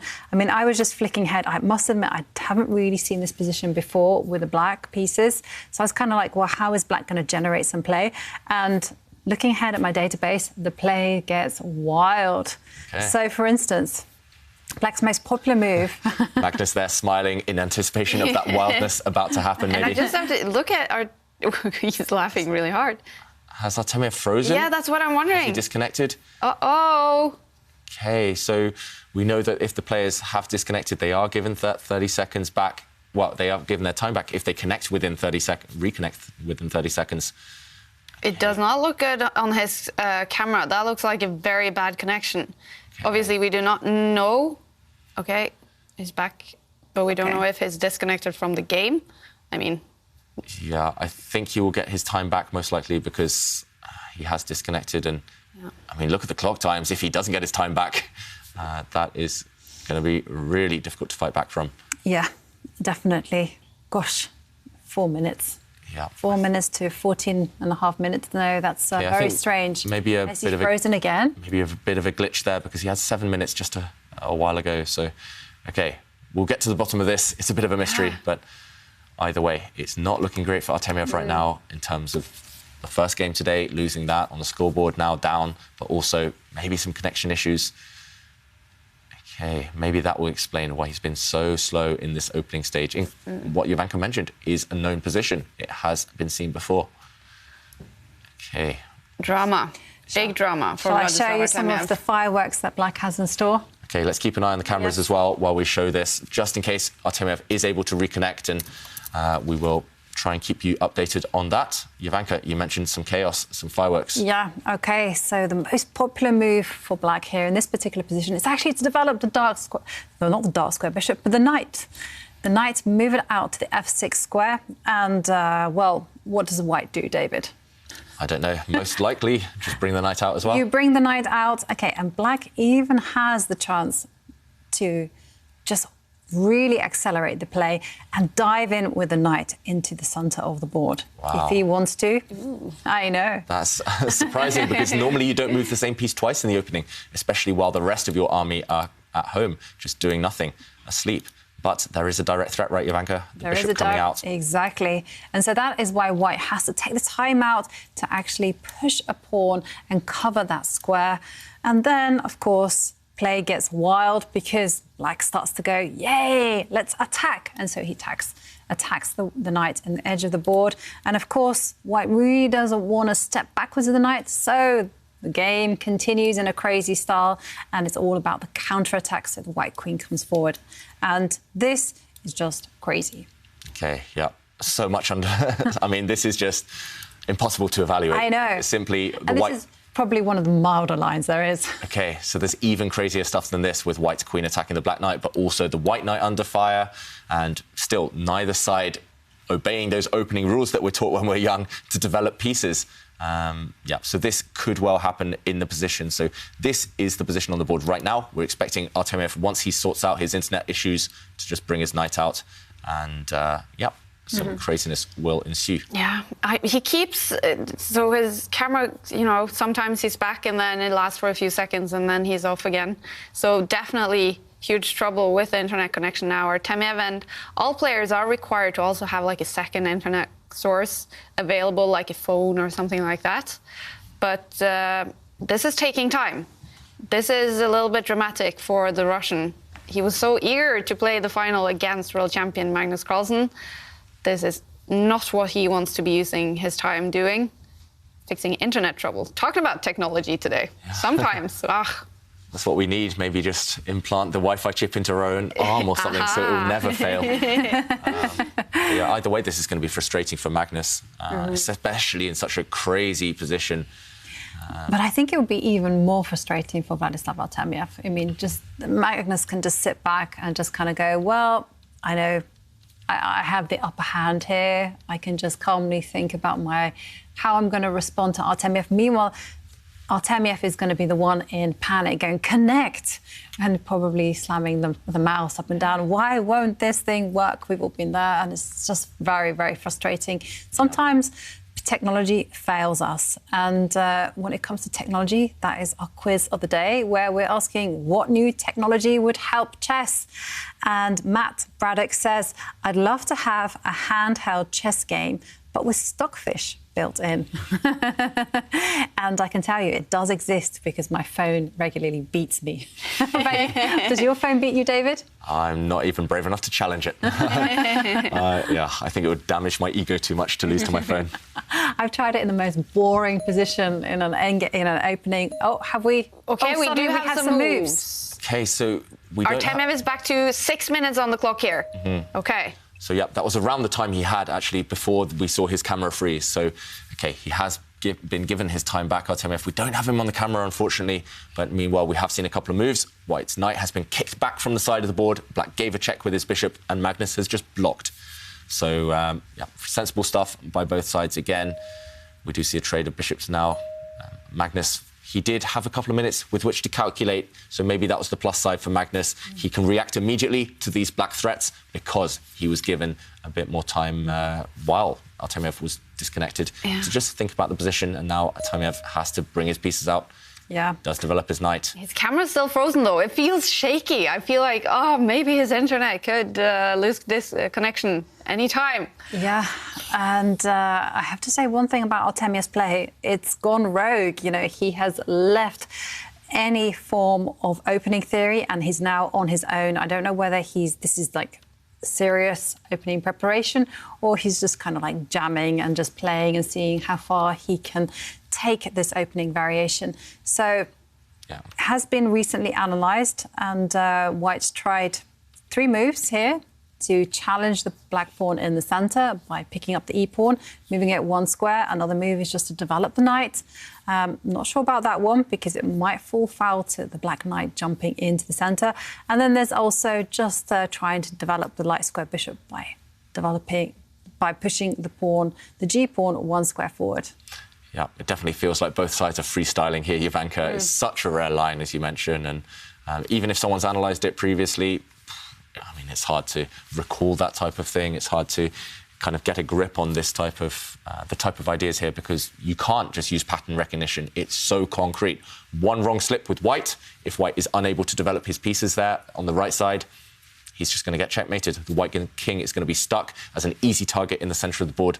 One slip by Black, you're already 1 pawn down. You could end up 2 pawns down and lacking compensation, lacking justification for those 2 pawn deficits. So, yeah, high stakes right now in this position. And Magnus just taking a bit of time out. He's got that luxury of 13 minutes on his clock, and he's just trying to calculate how to get that White king to safety. Ooh. And he does this by pushing a pawn forward 2 squares. It looks like that pawn is just dropping. Black's knight can actually just take that pawn right now, but White light squared bishop has been opened up. So that White light squared bishop also has targets of its own. It is threatening one of the black pawns.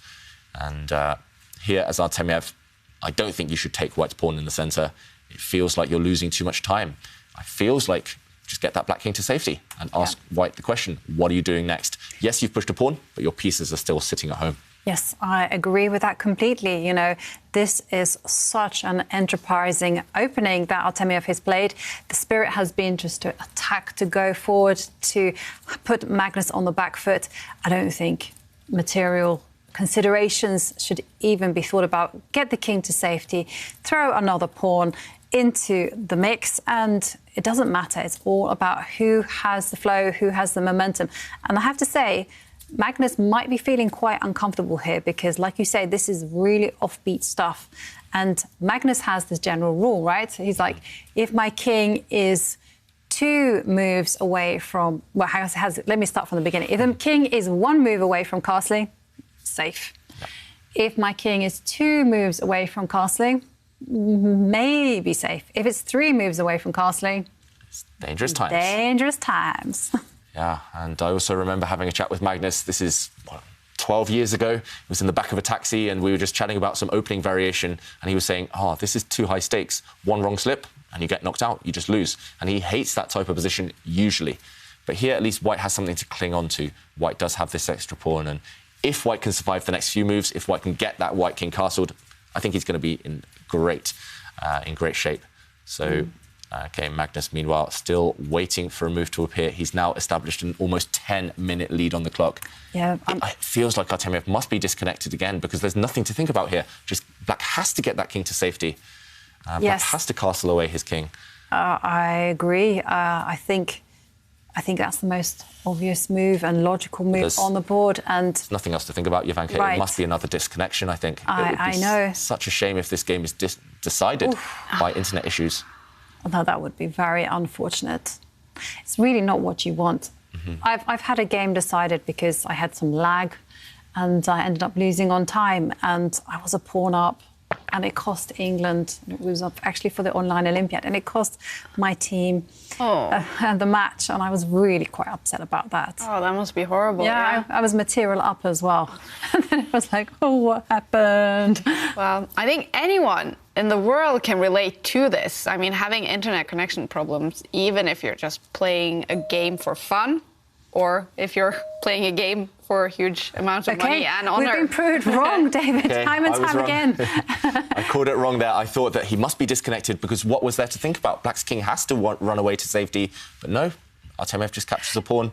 It seems to be Artemiev's style. Playing so explosive chess, we think it's internet connection. Yes. Slow but explosive. And we did see White's bishop jump out with a check, attacking the Black king, so no time for Black to capture the White queen with his knight. And now this check has been blocked by Black. And the reason I was so surprised is because I felt that this would just help White. Now White, with this check, bringing his bishop out, he can even just trade a set of bishops right now. The White queen can even come forward.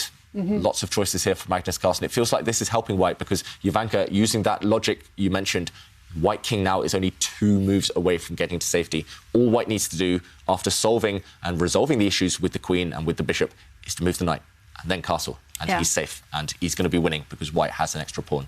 What kind of moves actually appeal to you? So this is a really concrete position. White has to move the queen or either play bishop takes, bishop check. And what would you play, David? First 2 things I'd look at. So checks and captures. You can play a check and a capture by playing bishop takes bishop right now. So White's bishop taking the Black bishop. Black's queen will likely recapture, and then you spend maybe 30 seconds there evaluating. It is a bit annoying because you have to deal with the threat against the White queen. So if I can't evaluate that, if I'm struggling to see the follow-up, then I go back and I think, OK, checks and captures. Next move I would look at is White's queen actually capturing the Black pawn in the centre of the board. And that would be a bit of a counterattack. So, yes, you're allowing the White bishop to drop, but you're also threatening the Black knight in the middle. And White would actually go 2 pawns up with that continuation. So that one as well, I would invest a bit of time. I'm trying to work it out now. It does look a bit risky. It does look a bit scary to bring the queen away. If those don't work, then I would look for threats or maybe just a way to defend both pieces at the same time, the White queen and bishop. Maybe I could bring her to the side to defend the bishop, so the White queen could go to the b4 square. The reason I'm attracted to that as well, you stop Black from castling. So those are the 3 options I would consider right now for Carlsen. And clearly, it's hard to decide between them. That's why he's spending a couple of minutes now. And yeah, this type of position, it is pretty wild. It's likely not even to get into an endgame. And Artemiev, with 3 minutes on the clock, it's going to be hard for him to keep navigating, keep making these really difficult decisions. For Magnus, with 11 minutes, it's much, much more pleasant. That's why he's just sitting on his hands, relaxing. He looks pretty chilled, Magnus. And he knows that if he's accurate, he should be OK with White. Even win? He would love to. I don't know. He's got decent chances, I think. It all depends on whether White's king can get away to safety on that right side and castle.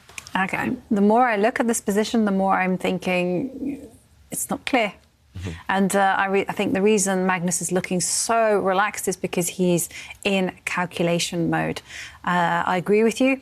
The first move to look at is bishop takes bishop check, because it's a check, and we have that rule. Forcing move. It's a forcing move. And so if we kind of say, OK, that's the first one we're going to look at, bishop. OK, he does make this queen move that we also thought was quite safe. And I like this move. Again, because it prevented black from castling to kingside. But maybe I called it wrong. No, one thing that did worry me is that it does allow black to start attacking the queen. OK, but another option that I've noticed, OK, he brings his knight in, attacking that white bishop, that black knight also on an outpost, anchored by a pawn, protected by a pawn, and white has to make a big decision with his bishop. Another option I spotted, Jovanka, was black's queen could have also come out, started attacking, started to create some really scary threats. So Artemiev, he didn't have that much time, only 3 minutes, and it's hard to just kind of find your way through all these muddy waters. But this move, David, do you like it? I love it. For black? I absolutely, I think it's the best move there is, because now you can even step forward with your queen, and there is a killer threat in the air. The queen is going to move itself on the open line, give the white king a check, and... The question is, though, is that a killer? White's king will just sidestep. OK, white will lose the right to castle, but black also lacks the right to castle right now, because if you look at the white, there we go, white's king does sidestep, and white is actually ready to bring the rook into the centre and check the black king. And I should mention, black's king cannot do the same and run away. It cannot castle because white's queen, with a bit of X-ray vision, is cutting the black king off. You cannot castle through check. So white's queen doing a great job of keeping that black king fixed in the centre, and OK, black now bringing his knight out, white giving a check. This is going to be wild with both kings unable to castle. But OK, black's king in the centre. In the centre of the board. This is the craziest position I think we've seen on the Champions Chess Tour so far. Wow. I mean, just look at it. I mean, no side has a safe king, and goodness me. Yeah, whose king is weaker? That's the question. And also, if you talk to white's rook in the bottom right corner, how is that rook ever going to get out now? If you talk to black's rooks, they're disconnected. Black's king in the centre, I mean, literally so open. That's not just the problem. The problem is that white's queen is under attack, and also there's a pawn up for grabs, the A2 pawn. Yeah. But is it a plan from, OK, of course, protect the queen and keep her on there, but... Can't you just move the knight out and castle and get the rook out? No more castling. No more castling. The king's moved. Ah, of course. So maybe what white has to try later on in the game is to push Harry the H-pawn up the board, push the pawn in front of that white rook on the corner, and then lift the rook up the board this time rather than across. Maybe that's the quickest way, the quickest route in for that rook.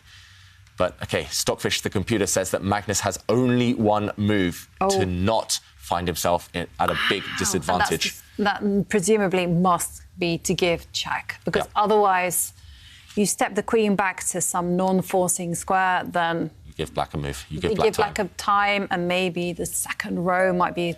OK. It's found it. Yeah, it was quite an obvious move, but now it's the follow-up that might be difficult. And, OK, the black queen has sidestepped, challenging the white queen, and now big decision from Magnus Carlsen. Do you trade and go into an endgame or not? And Magnus says no, but Stockfish, the computer, said he had to pretty much.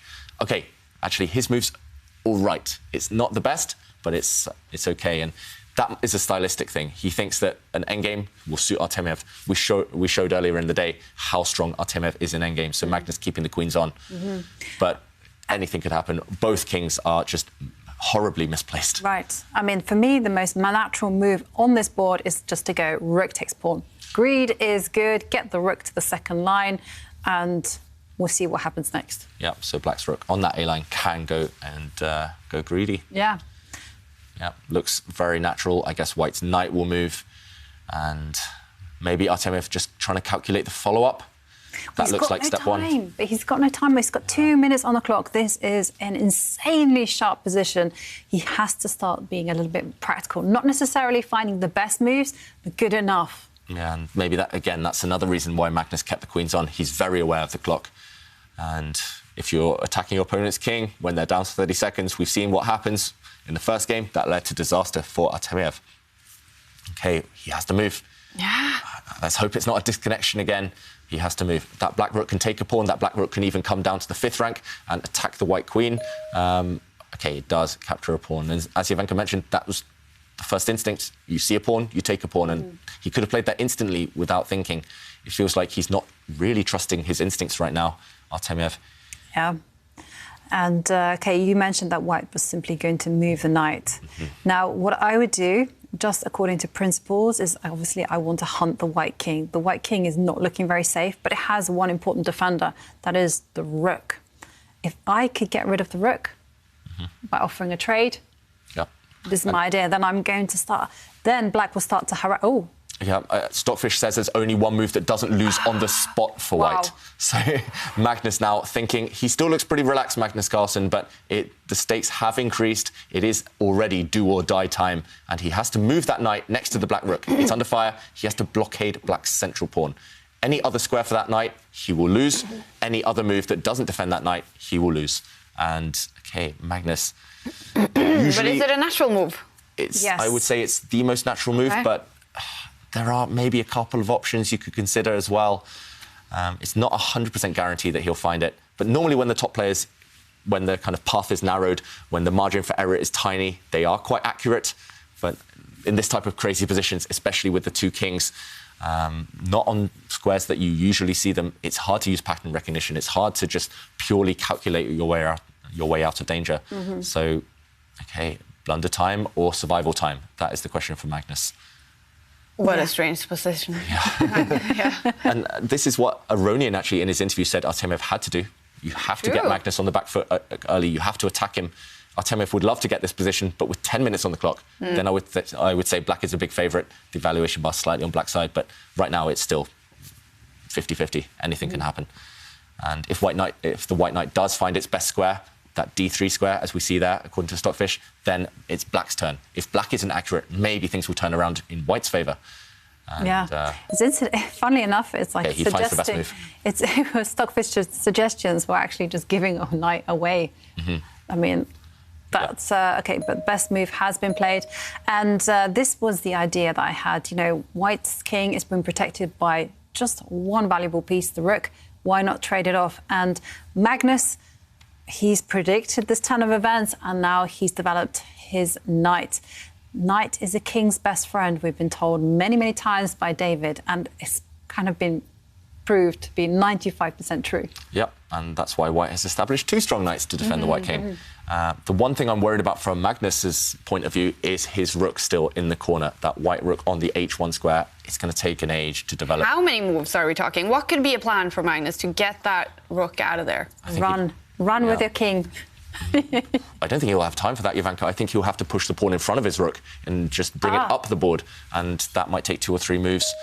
OK. But OK, meanwhile, Artemiev won't give him that time. No, he is certainly turning the screws, because the queen is now under attack. And now Magnus has to decide what to do with the queen. Where can she retreat to? I mean, there's only one square. Yep, only one safe square. So Magnus has 2 options. He can trade a set of rooks first with check, but no, he slides the queen back to its only safe square. Now we do see the rook trade from Artemiev, and Magnus has to capture that rook with a knight. There's no way the king should step back to the centre where it's really vulnerable along diagonals and open lines. OK, one of the white knights steps back. I'm slightly surprised it was this knight, but OK, Magnus just coordinating the 2 white knights. They are going to act as the bodyguards.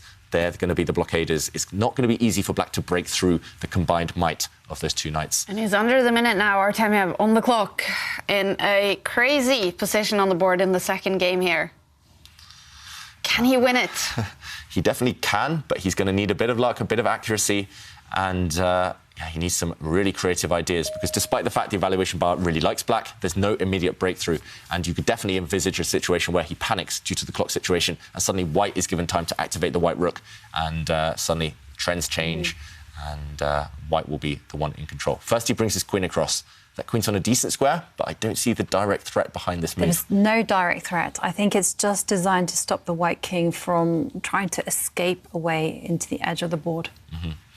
Yes, quite possibly. So now I would be very tempted as Magnus to push that H-pawn in front of the white rook forward, just try and secure a way out, an escape route for that rook. Okay, what else? What else to do? I like your suggestion. It's great.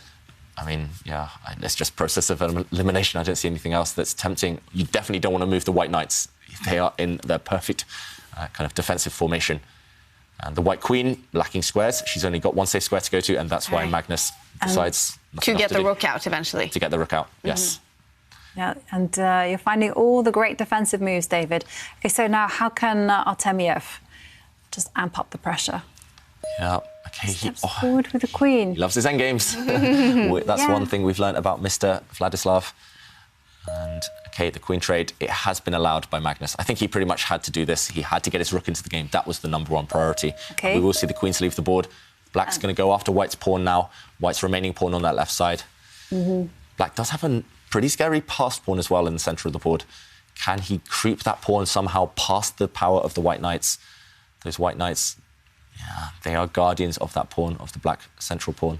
And is White's pawn, the one standing all by itself on the c4 square, is that one vulnerable? I mean, is there a big chance that that's going to drop off? Certainly vulnerable. Because the first move that I'm thinking is attack it. And he does. And he does. Oh, hang on a second. White can is it knight takes pawn now? Yeah, OK, Artemiev, maybe he's missed this last move. I wish I could see his facial reaction now, because White's knight gave itself up, but the white rook, we mentioned it wasn't doing anything. Suddenly there was an attack against the black knight on this third row. That's why black couldn't capture the white knight in the centre, and now those two pawns have been traded, eliminated, and suddenly a draw is the most likely result because there only exist pawns on the same side on the board now. You say maybe a draw. I suspect that there's some danger, especially with Magnus's last move, because, OK, you're attacking a pawn, and if you step forward with that pawn that's under attack, the g7 pawn, attack the knight, then White does have a rather crafty check. OK. And brought his knight in. This looks... OK, this also looks good. Yeah, this must have been the plan. Suddenly, black's rook is under fire, and I think we've seen a blunder from Artemiev, simply because what are you going to do with this rook? The black rook is stuck defending its knight. If you move the black rook away, your knight drops. If you move the black rook up the board one square, then the white knight jumps in. OK, Artemiev resigns. No. Or has he lost on time? Maybe. No, he's lost on the board, David, because he can't do anything with the rook. Yeah, but has he resigned? His time ran out as well, Jovanka. So either way, disaster for Artemiev. I said it would be a draw, but just one moment where he didn't have enough time and it's over. And there he logs on, Vladislav Artemiev. Look at his face. He is, he usually has the same face, but, this must be devastating to Vladislav Artemiev, losing now the second game here in dramatic fashion. David, what happened here? I think it was just the clock. It was the clock, it was panic, it was a lot of things, but Artemiev, he wasn't able to keep up with Magnus's tricks, and just in the endgame, that's where magic worked. Magnus worked his magic and tricked Artemiev. Actually, if we see this position, we were banking on a draw here. We thought queens come off. Artemiev, he loves the endgame. He's going to be out of danger. But in this position, after black's rook stepped forward, Magnus started the tricks. He brought his knight forward and sacrificed it in the centre, opening up an attack, a discovered threat against the black knight. Artemiev rightly just captured this pawn, defending both of the knights with his rook. But after White's knight jumped forward, this is where he blundered. He self-destructed. It was because of the clock, I think. And here he pushed a pawn forward. He had to just let this pawn go and try to whip up some counterplay, try and coordinate the black pieces better. But after this pawn stepped forward, and the knight leaped in, Artemiev realised it was dead lost. His rook is under fire, and this rook also, remember, needs to protect its knight. And if the rook steps back to the only square where it can defend the knight, then suddenly, whoops, a knight check, a knight fork as well, a double attack, and black's rook falls. Artemiev losing on the board and the clock in this game.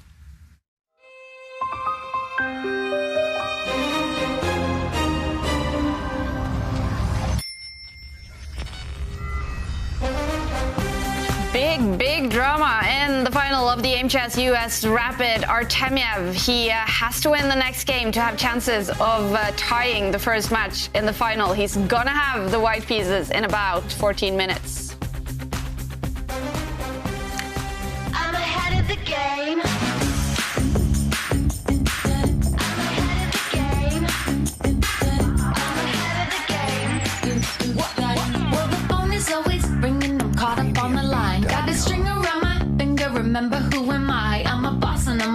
be off my rocker, but follow me, I'm ahead of the game. I'm ahead of the game. I'm only ever slinging, I'm working overtime. Got the song and I'm the singer, the melody, the vibe. I'm a prodigy, logically, I'm impossibly wanted. Then they'll remember my name. They'll remember my name. Ooh,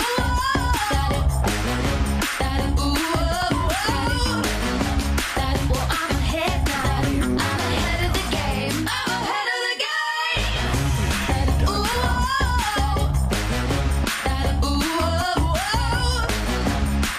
I'm ahead now. I'm ahead of the game. I'm ahead of the game. Well, I'm ahead now. Well, I'm ahead now. I'm ahead of the game. I'm ahead of the game. Aimchess, well, definitely providing us with the drama in the Aimchess US Rapid in the final here. Magnus is now up by 2 points. And Magnus, he is a super keen online chess player. He plays hundreds, thousands of games. And we did David analyzed Artemyev's online performance in 2021. It was about 40 hours of chess so far for Artemyev, and now it's time to look at Magnus Carlsen. That's right. And Magnus, as expected, he is a chess lover, and he's played a lot more than Artemyev online this year. Oh, wow. This is on Lichess again, Magnus's named account, and it's 67 hours. That's a lot of chess. Also, check it out. It's mostly bullet chess. That means 1 minute, where it's all about speed, all about the mouse skills. And here we see Magnus, out of 97,000 moves that he's played online this year so far, 55,000 of them have come with pawns. Playing with his knight quite a lot as well. Then we see some stats for the other pieces. Not so much with the queen, meaning that Magnus loves his endgames. He loves to trade off those queens. We see that he played once 119 games in a day. That is a marathon. 119 games, also 900 games in a whole month. That's more than some players play in the whole year. And wow. Okay, again, another reason to check out Aimchess. You can see some of the flashiest games from the top players throughout this year. Magnus here winning in 15 moves with a really pretty checkmate, trapping the black king. But not against the strongest player, though. That's right. So, I mean, I love this. So this shows that Magnus, he plays any level. Yeah. You can challenge all the top players. You can play Banterblitz against them, for example, and Magnus takes on all these challenges. Very cool. He doesn't discriminate. He plays them all. And he's equally ruthless. And he's equally ruthless, that's right. And here we see his bullet rating. He's actually been the #1 on several chess platforms for years. In bullet chess, in blitz chess, here his rating 3,100, almost 3,200. That is out of this world. That's how strong he is at bullet chess. And again, actually his most frequent opponent this year, it's Alireza Firouzja. Playing him how many times here? 378 games. Oh, wow. In 8 months so far this year. That is a lot of sparring. That is a lot of games. And okay, here we see Magnus's most successful opening. Surprise, surprise, it's the same as Artemyev's most successful opening that we saw a bit earlier today, the modern defense, as we see. And we can study this in more detail if we want. We can also check out some of Magnus's stats, scoring 86% wins in the modern. Also, Jovanka, check it out, the Caro-Kann defense. Oh, look at that, 70% with the Caro-Kann. Well, does this reflect Magnus's opening choices? I know he's a universal player. And when he plays these top tournaments? Maybe a little bit. He's played the Caro-Kann, I think, in this tournament, but in general, I think these are the type of openings he saves a special repertoire for bullet chess, when it's purely about speed and maybe trying to beat the lower rated players rather than necessarily about staying solid. And okay, win rate very high as expected from Magnus Carlsen, mostly winning from his opponents resigning, just breaking their resistance. Check this out, though. This is actually quite relevant, especially from this last game we just saw with Artemyev. No castling, neither side castled in that game, and Magnus wins 66% of those. Wow. And that stat clearly going up after his last win against Artemyev. Artemyev, we saw actually earlier today, struggling when neither side castled. Magnus maybe checking out his opponent's weaknesses, and 30 games in a row by Magnus Carlsen. That's his longest win streak, I think, as well. Many of those opponents were Grandmasters. Wow. Magnus Carlsen, he is a super keen online player. Obviously, he's also the world champion in both classical, rapid, and blitz chess, and he is in the overall lead in the Meltwater Champions Chess Tour. But his Aimchess stats, they are surprisingly bad compared to the other players. And now it's moment of truth for Magnus Carlsen.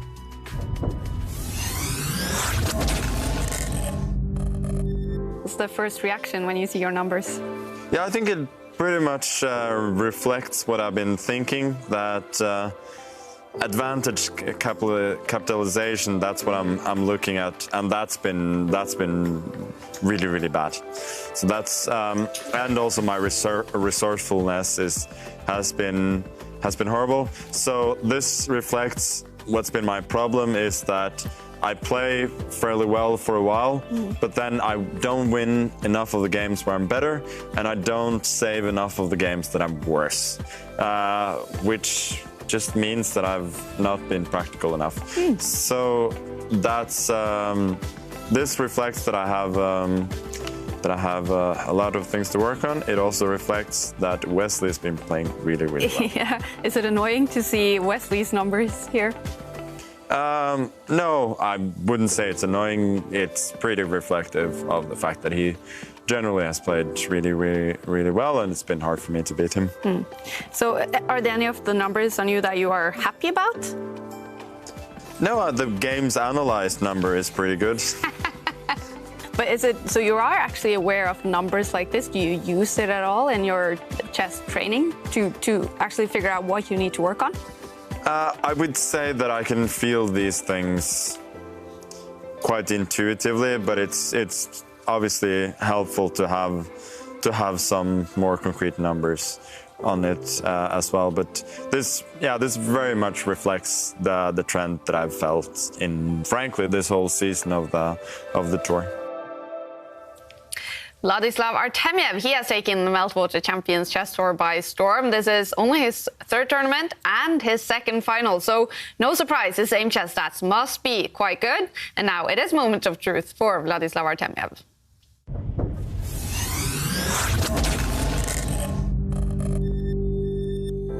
Yes, it's very interesting. If you look at the different categories, for example, time management, you have a bit lower score percentage than some other players, but you also have a good endgame. So how do you explain you always have you have a low on time, but you play well in the endgame?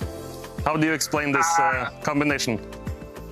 I think that it's very individual, because every player has his style. Example, we have some players who like play very aggressive, and alternative, we have players with accurate style who like technical positions and have very positional style. About me, maybe endgame's very comfortable for me, and I'm always ready to play endgame usually. And of course, yes, also sometimes I have problems with time. It's very interesting statistic. No doubt Artemiev sometimes struggles on time. This is the head-to-head Aimchess stats, David, and what are we seeing? So strong numbers for both players, but the biggest areas of difference, it's time management. That's all in Magnus Carlsen's favour. However, endgame's in Artemiev's favour. That's where the two players will be looking to bank the points. In the opening, though, they are both perfect. And if you want to become better at the openings, you should pay attention now, because Mr. David Howell will give us some opening tricks.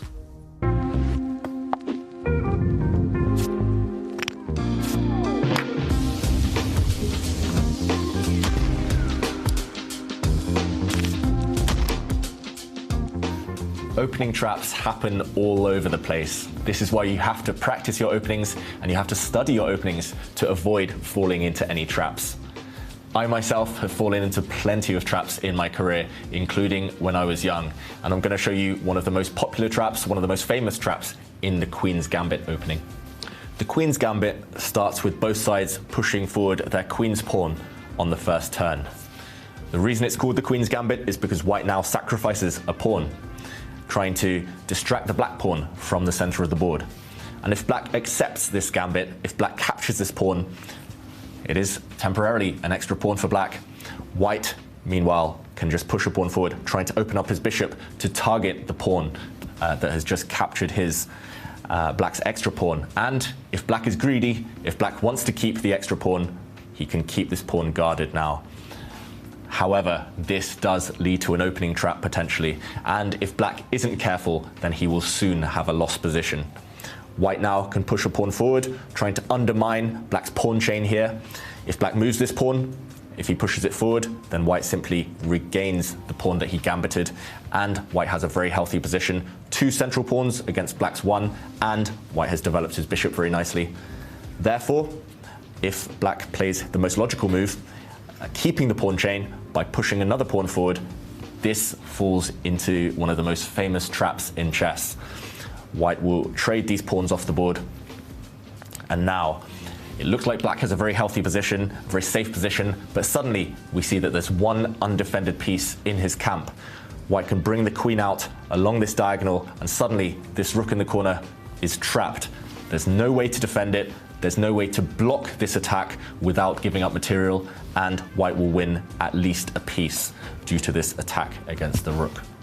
This is why we have to study our openings, and you have to always look for your opponent's threats at an early stage. If not, you'll fall into these traps.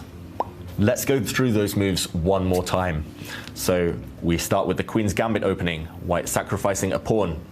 If black gets greedy and captures this pawn, then white can simply push a pawn forward, trying to open up his bishop to regain the sacrificed pawn.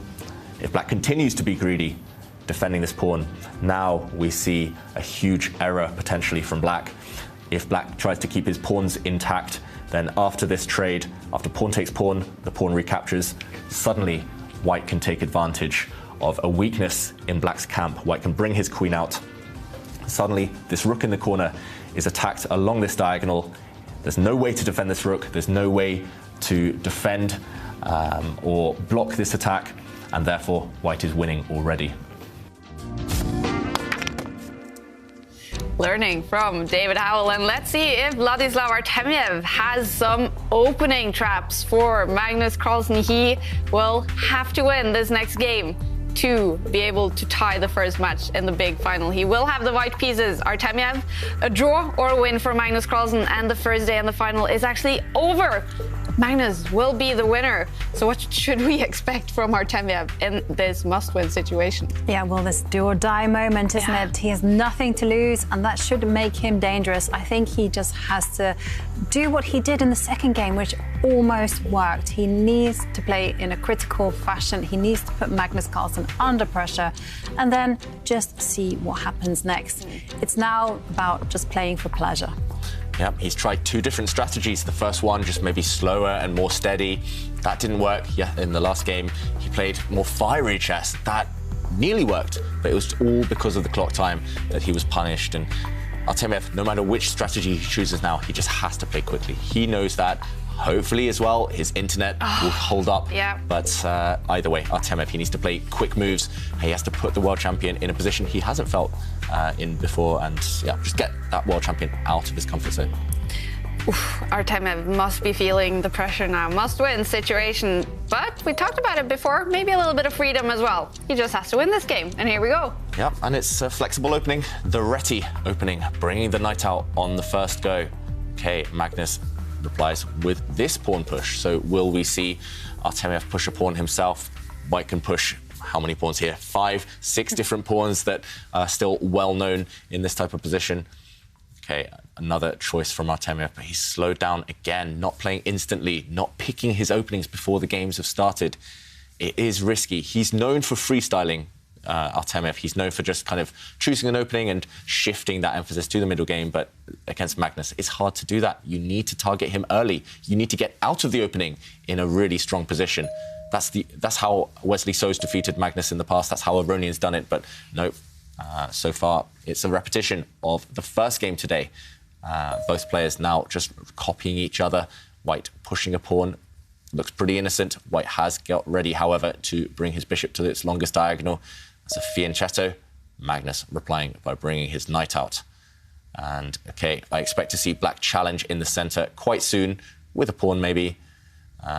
White there, just continuing his plan. White is ready to castle, and there we go. Magnus does indeed counter in the centre. A quick pawn trade. and it's up to Artemiev how to imbalance this one. And the knight develops to challenge the knight in the centre, and now the most popular move is for black to pick up the knight that's in the centre and move it to the c7 square. So just drop back. Exactly. It looks a little bit odd, but the reason he does it is just to preserve and potentially also step forward with his king's pawn 2 squares. Mm-hmm. Yep, that's a very common move. We've seen that actually before in the tour, played by the likes of Levon Aronian, I think. No, sorry, by Nepomniachtchi against Levon Aronian. Black's knight dropping back there, so top players have played it before. Another, maybe the most solid move in this position is to just trade off White's knight. OK, Magnus, however, pushes a pawn. This is also very well known. This is very solid. Getting ready to bring his bishop out to its longest diagonal. And Artemiev, he has shown he wants to win this game. He needs to win this game. And he's pushed forward this pawn. He's trying to wrench open this H line. He's using that pawn as a battering ram, trying to just soften up Black's structure. Now that Magnus has signalled what his plans are to bring out the Black bishop and then castle the king, Artemiev's going on the attack, preempting some potential play on that side. And this pawn move is actually a particular favourite of Ding Liren, and also Vachier-Lagrave has played it twice, as well as Levon Aronian against Vishwanathan Anand. Black's main response is actually just to act cool, pretend nothing's happened, and just develop dark square bishop. Yep, this is still, again, well-known stuff, but I'm slightly surprised to see Magnus Carlsen allow it, especially in a situation where Black, as Black, he's happy with the draw. It's not the most solid. There were other more solid options on the last turn. Now, at least he's giving something for White to get excited about. Mm-hmm. White can get excited about this pawn push, opening up the rook. I just checked my database and I spot a name that I'm familiar with, and I see David Howell has played this exact response with the black pieces. You played it against Emilio Cordova in 2007. Yes. Incredible, the experts you have here. 17, yes, sorry. It's just incredible that we have this expertise in the studio. I know. I mean, not only are you very good at chess, you actually played all of these games. I must admit, I'm waiting for the day when the players follow a game that I've played. I've seen lots of David's, but none of mine yet. It's coming. It's coming. I know. Just one Caracan. Yeah, I've been around the block a few times. I've played every opening under the sun at some point in my career. Some successfully, some not successfully. Mm-hmm. And I know that this move that I played, that Magnus has just pushed, pushing this pawn. Yes, I drew that game, but I was in big trouble as black. So I don't have very fond memories from the black side of this position. Mm-hmm. So when studying the opening and all these openings that you can choose and all the moves you can choose, do you actually, like, every move you study thoroughly and for maybe hours and, I don't know, days? Sometimes. Yeah. Sometimes I know I should study for longer, but I just play through a few quick games. I think, OK, for example, Magnus has played this before. Click, click, click, click, click. I know that game off by heart. And then you get to the board and you realise, oh, I really don't know it that well. I was like, do I move the bishop first or the knight first? I can't remember. My problem is that I can always remember who played the game. I just can't remember what they played. You can see the face, but not the board. So this is why I have lots of notebooks with me, and I try to jot down several stories or several kind of points that I should remember. And in fact, this is why I find Chessable so good, because not only does it force me to repeat these variations many, many times, in order to remember them, I have to find some kind of something to force me to keep making the right move. Otherwise, I'll be playing the wrong move all the time. And Magnus laughing away. And maybe he remembers how badly I played this position back in 2017. Maybe, or... Did you lose it? No, I drew, but I was in big trouble. OK. Yeah, Magnus, those laughters, I always wonder what it's about. And whenever we ask him, he always say, oh, I don't remember. He's a man of mystery. Yeah. And whilst Artemiev is thinking about his response, we are asking for our quiz of the day, what new technology would help chess? And Santiago Olgore, says, just a nice camera and a little light for Artemiev and Aronian would be an enjoyable technological improvement. Yes. Gotta agree with that. And Vodo Mama Juju says, I think big data can truly change the game of chess. It is technology that deals with huge volumes of variety of data. It will help players to analyze the games easily with efficient statistics available and also help in pattern recognition. Yeah. And I do happen to know that chess players, because we sift through so many games and we kind of really expert at kind of picking out the most valuable moments, we are very, very good at big data. And companies are interested in chess players for this reason. Okay, so white does castle the king and Magnus develops his dark square bishop. And Shathan Badar says, a new app with, if you can listen to the pieces, talks back to you and gives you their feelings on the board during the game. I like that one. You just have in your ear the knights just going, what are you doing? That would be a lot of fun. I want to get in the game. Yeah. And you're like, OK, I'll try to get you in there. Well, maybe if you make it more into an e-sport online chess, you could actually maybe have the pieces talking. Yeah, I like it. I mean, it was actually J.K. Rowling who came up with this idea when she came up with wizard chess, because there, you know, the pieces are pretty active and they're talking back and they're refusing to move. No, they don't want to do that. And I just love that concept. Yeah. And if you two want to enter our quiz of the day, then you can do so by tweeting us using 3 hashtags. Remember, you have to use all 3. Chess Champs, Opera, Aimchess, US Rapid. And there you can see there is an amazing prize up for grabs. Chessable course, a 1-year Play Magnus Plus membership and 1-year Chess24 Premium membership. And Artemiev steps forward with his Queen's Pawn. And to all intents and purposes, it looks like he's offered Magnus the chance to win a pawn. So, David, will Magnus say yes, please? I think he'll say no thank you to this offer of a pawn. And we should check this out because Artemiev, he needs to take risks in order to win, as we know. And here, with this last pawn push, he has lessened the defence of this knight. It's only defended once now, by only 1 pawn. Previously, it was defended twice. And if black takes this knight, we might see a trade. And now the black bishop can leap forward and take a pawn. But check this out. Artemiev will just sidestep with his rook, getting his rook to a very strong open line. Also, suddenly this black bishop is misplaced. It's too far forward. It has no backup. It needs to retreat. The black king cannot actually even castle right now, because if black castles, then suddenly the black bishop does, its absence does, it is felt simply. And here white can take a pawn. Suddenly, look at the black king. It's just too open. And so Magnus, I don't think he'll be tempted to go for this here. Instead of taking the bait, instead of taking this pawn, I think he needs to develop. Either black needs to castle the king away to safety, or I would recommend bringing the bishop just to solidify your centralized knight, just to control all the squares and say to Artemiev, OK, you're tempting me. I'm not getting tempted. I'm just in charge here. And I do like black's position because it's actually hard to break through for white. There's no pawn breaks. That's the main thing. How is white going to ever challenge the black king once it castles? I don't see it, and he does bring his bishop to the centre. And again, this threat, it exists over the next few turns. Magnus, at some point, if you leave that knight there, he will get greedy. But I think Artemiev will take a timeout and just defend this piece. Yeah. OK, he's done it. And lo and behold, if Magnus castles, then he's actually transposed into your game, David. And you actually said that you had a really bad position. Yeah. You were lucky to survive. Was it because of the opening, or was it because of some decision? It was about 3 or 4 moves down the line that I think I made a big committal blunder. Well, a bit of a strategic blunder more than a materialistic blunder.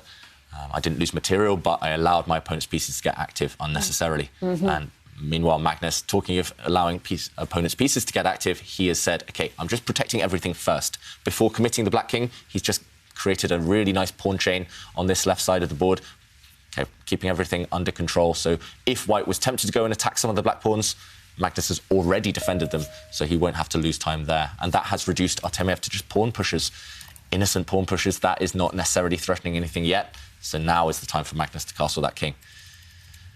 We saw his stats as well. Aimchess stats. He does well when he doesn't castle, but this is the type of position where you should definitely castle. Yeah, most definitely. And What about Artemyev's sneaky pawn move there? Does it have any hidden purpose? Because it does look a little bit obscure. Yeah, I think his idea is a bit of a slow one. At some point, after a trade of knights in the centre, White's rook as well in the corner might want to move. Then White will get ready to push some pawns on this left flank. But I don't think he's ready yet. Magnus just bringing his rook across. Again, keeping everything in his camp defended. Black's knight on the c6 square was the only loose piece, lacking a defender. So Magnus has brought his rook across, and I like it. I still think he really should castle, but Magnus, he knows that he's only one move away, and that was your rule, right, Jovanka? If you're one move away from castling, you're fine. You can improve other pieces first. It's all about timing, all about prioritising. Yeah, it wasn't quite my rule. It was Magnus's rule. The rule you're quoting to us, yes. Well, let's be reminded about those Aimchess stats between these two. We do know that time management for Vladislav Artemyev is bad, and it's gotten him in huge trouble so far in this final.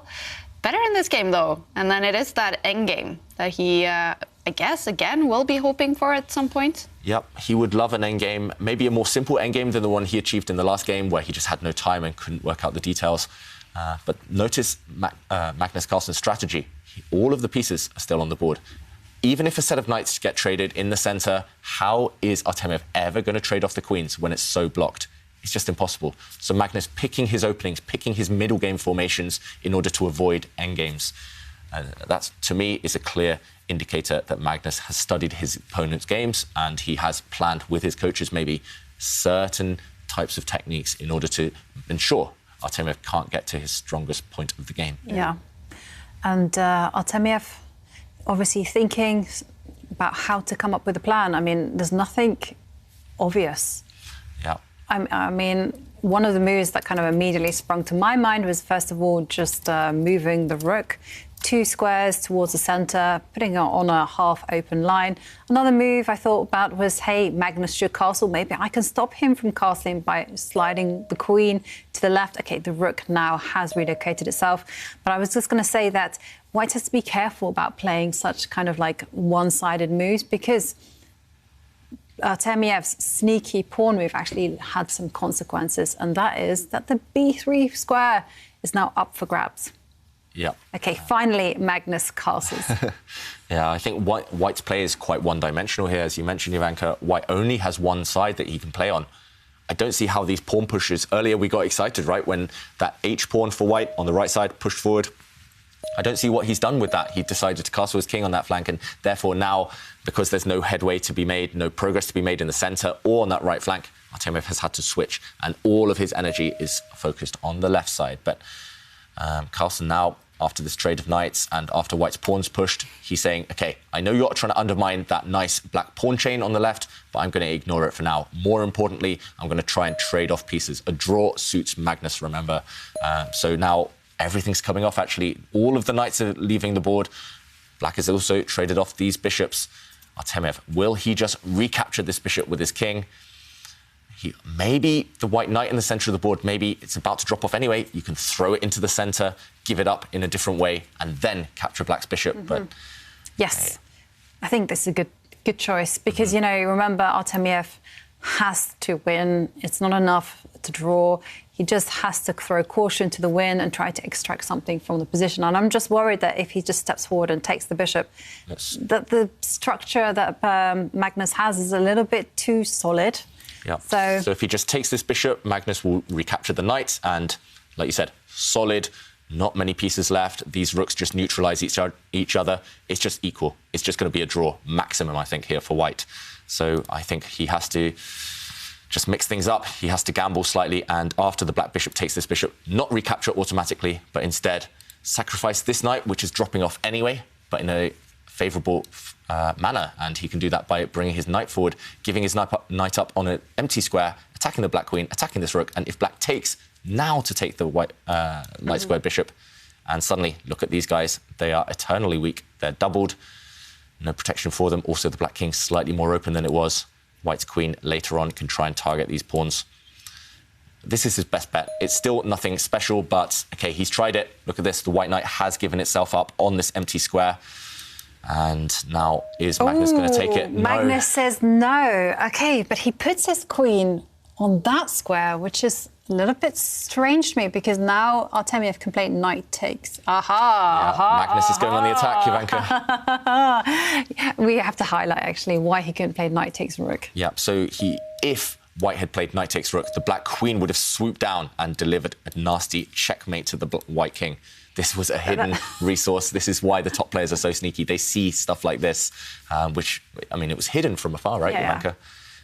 So after the knight jump, the black queen stepping forward, it was just impossible to move this knight out of the way. If you move it out of the way, the black queen jumps in. So we did see a trade, and a trade of a few more pieces, a few more pawns as well coming off the board, a trade of rooks on this square.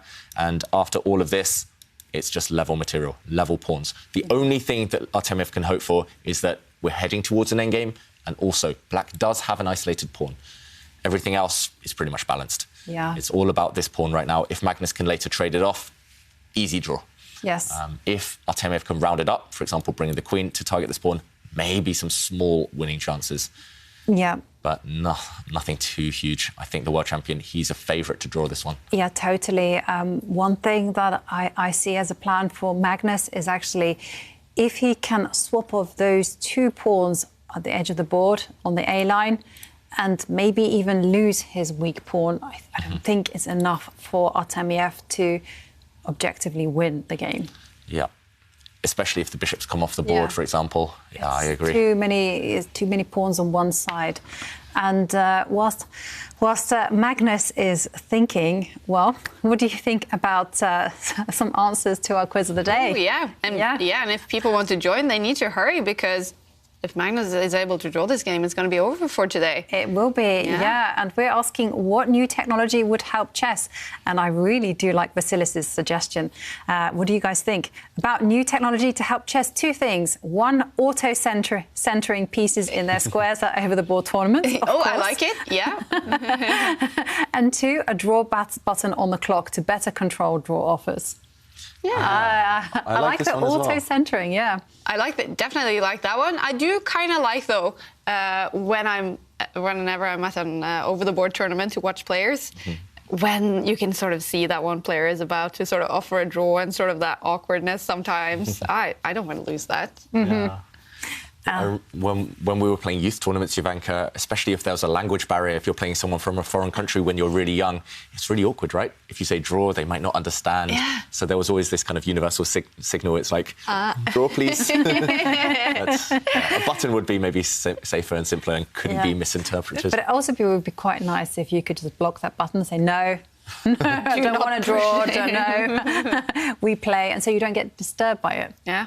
But also, I mean, in the past, I played a game that I was against a grandmaster as well. I was quite young, and he said, would you like a draw? So I sat there thinking for 20 minutes, and he was just walking around. He suddenly realised he was winning. So I came back, I shook his hand, and then he was like, oh, I didn't offer you a draw. Are you resigning? And, stuff like that, a draw button would definitely help to avoid. That's true. That is true. Yeah, definitely. And how does it usually work, the draw offers? So when you're in, you think an equal position. Yeah. You will say, should we take a draw? Is that how it works? Yeah. Yeah, say I'd offer a draw. Yeah. And, or would you like a draw? And there's a kind of rules of etiquette here. I mean, for instance, the side who has a material advantage and is pushing for the win is the one that offers the draw. The one who is just defending shouldn't really offer the draw. And also, once you've been refused once, you shouldn't be asking for a draw in every single time, because I've had that happen, and that's just distraction. And you should only offer in your own time. So if I'm thinking, no, Houska, you make your move and then you offer the draw, and that's it. Yeah, so you make your move before you press the clock. You say, draw, or would you like a draw? And then you press the clock, you let your opponent think about it.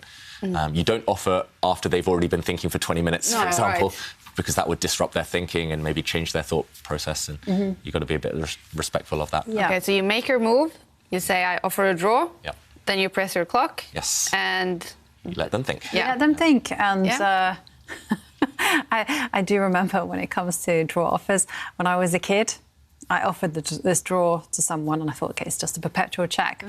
And then I realised, no, I have checkmate on the board and I've already offered a draw. And then you can't take it back? No, I couldn't take it back. And I was like, Okay, so we have seen a trade of pawns. And what happened next was that my opponent just goes, he makes a move and says, no, I would like to play on. And I was like, yes, because I was about 10 years old. So I was literally jumping. And so I made another move. And then he goes, oh, yeah, it's just a draw. I'll accept that. No. And I was like, no. Yeah, because they can't use it forever, right? It's always the next move. Only valid for one turn. And so that's it's nice to have that counter. I agree, Vasilis, good idea. And meanwhile, the queen steps forward and the queen and bishop are lined up on the same diagonal, attacking the pawn.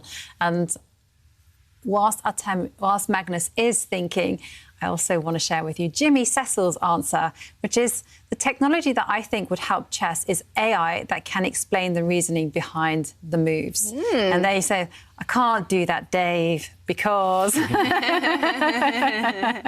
me why I can't make that move. Yeah, exactly. No. OK. And Magnus steps forward with his pawn on the left, one square. And it's all about whether Magnus can hold the draw. And Kaya is right. It looks like this game is heading towards a draw. And if that happens, then the match is over. So if you do want to enter our quiz of the day, then hurry up and submit your answer. And remember, you have to tweet us using 3 hashtags: Chess Champs, Opera and Aimchess US Rapid. And the prize up for grabs, well, it's been kindly sponsored by Opera, Chessable course, 1-year Play Magnus Plus membership and 1-year Chess24 Premium membership. Go ahead, tweet your answers, you guys. And Artemiev now thinking time management must be much healthier in this game, though. But do you see chances of a win for him, David? Yeah, for sure, he's been quicker, more confident, but his winning chances are tiny, I think, here for Artemiev. The draw is by far the most likely results. And Magnus, he's the one fighting for the draw as black. White is the one with the move. It's a completely symmetrical position. Same number of pieces, same material. But because you have the move with white, you can start attacking, you can go on the front foot. The reason Magnus has pushed that pawn is just to put it on a light square, so it cannot be captured by a white bishop. But white has 2 very tempting options right now. White can bring the white rook across, attacking the black queen, trying to kick that black queen to a worse square. Or white can initiate some real direct action, and that would involve taking a pawn immediately. This must be what Artemiev's thinking about first. Normally in chess, again, you look at captures, taking this pawn, for example, and then only after you've worked out what happens there, then you calculate the threats, bringing the rook across, for example, to attack the queen. So let's check out what happens. If the white bishop takes this pawn, Magnus, I think, might even give a check, forcing the white king away just to declare its intentions, and then we might well see a trade and just a capture of this pawn. So actually, back to level pawns. I slightly prefer white's chances still, because black's king is potentially more vulnerable than white's. White's king has a lot of pawn protection around it, but you are running out of material and it's difficult to go for the black king. That is why Artemiev said no more trades. I don't think I can create enough with the bishops off the board, so he keeps the bishops on and brings his rook across, attacking the black queen. We see a black queen give check, the white king step back.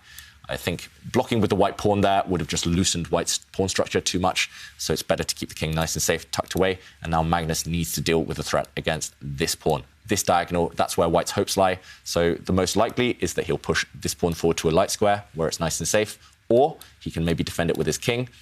I think these moves give him very, very decent chances of holding the draw. He doesn't necessarily need to react and defend this pawn yet, but I would just want to get it out of the firing line. Wow. Okay, first he moves his rook into the game. Yeah, this one looks good too, actually, the more I think about it. Although the evaluation bar, not such a big fan. That's a surprise. It looks good, though, on the face of it. It looks like you're trying to get through to the 7th rank. Right. And you're also saying to white, hey, take the pawn. It doesn't bother me because, of course, once the trades have all happened, the pawn on e2 will still be up for grabs. Yeah, so black can restore material balance by taking this pawn. And yeah, now still no way through to the black king, and unless you can get to it, it's just an easy draw. The queens will come off at some point, or the rooks will come off, and no way for either side to create a passed pawn, a dangerous pawn, to run through to the end. So, OK, the current position is this one, and we don't think this is enough to create winning chances, Ivanka. What else could white try? Why does the evaluation but I like white's position so much. It looks completely balanced to me. Maybe the white queen has to go start attacking some pawns, either this direction or this direction. Just it has to get active. You can't move the white rook off the back rank. If you move it up the board, then the black rook comes down and whoops, there's going to be some nasty checks against the white king. Yeah, I think the queen has to do some probing. Okay, and she comes out to the left side, attacking the pawn on a6. So it's all about this pawn right now. But Magnus, he can just defend it. He can slip his queen back, defend it horizontally. This looks very safe to me. Maybe you can even start trying to challenge against white's bishop somehow. No, OK, let's stay solid. I think Magnus should just drop his queen back, and this looks completely safe. I agree. All right, Artemiev, he has to come up with something. He has to win this game to have any chances of tying this first match. It's looking really good for Magnus right now with 2 wins. So the first win for Magnus today, that was amazing play by the world champion. Yep. The second one, maybe getting a little lucky with Artemiev just struggling with internet connection and time. Yes, fully agreed. Yeah. And here, just doing what he has to do to get that draw. Is that kind of what it's looking like? Yeah, Magnus just playing fully solid, fully defensive chess. OK, he's actually giving up a pawn, dropping his queen back. OK, so there's tension between the queens. Artemiev slightly frowned there. He never normally gives anything away on his camera, but... The bar does not like Magnus's decision. I'm trying to understand this. Oh! Magnus just suddenly reacting. I'm trying to understand. He's given up a pawn, but there's 2 different ways that white can actually win a pawn right now. He is shocked, Magnus Carlsen. This was a mouse slip, Was it a mouse slip? Maybe he meant to put the bishop on that square. And also... OK, look at this. White can win a pawn in 2 different ways. The top computer suggestion is for the white queen just to step up 1 square and capture the pawn in front of it. That's a free pawn. No compensation at all for black. That's a big advantage for white. Or if white wants to be extra kind of safe, you can trade off the queens, and then remember that white bishop is eyeing up a pawn. Black's H pawn in the corner. So you can win a pawn in 2 different ways.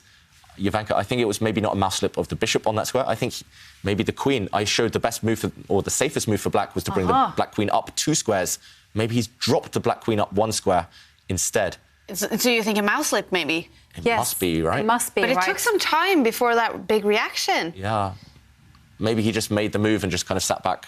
Still, that position was in his mind, and then he kind of tuned out, and when he zoned back in, he realised the queen was on the wrong square. OK, and Artemiev has indeed snacked on that pawn. That was now up for grabs, and wow. Well, is he losing for Magnus? What can he do? It's very difficult. It's still not necessarily lost because white's extra pawn on the corner, that A pawn, it still takes an age to start motoring up the board, but it's one-sided traffic. Yeah. It's definitely Artemiev in the driver's seat now, and if he can get that pawn up 2 or 3 more squares, that pawn's a potential winner. OK, this bishop now attacking the black queen, skewering the black queen to the black rook. The black queen, once it moves, the black rook might drop. The black queen only has 2 safe squares, maybe. 2 safe squares. I only saw the 1.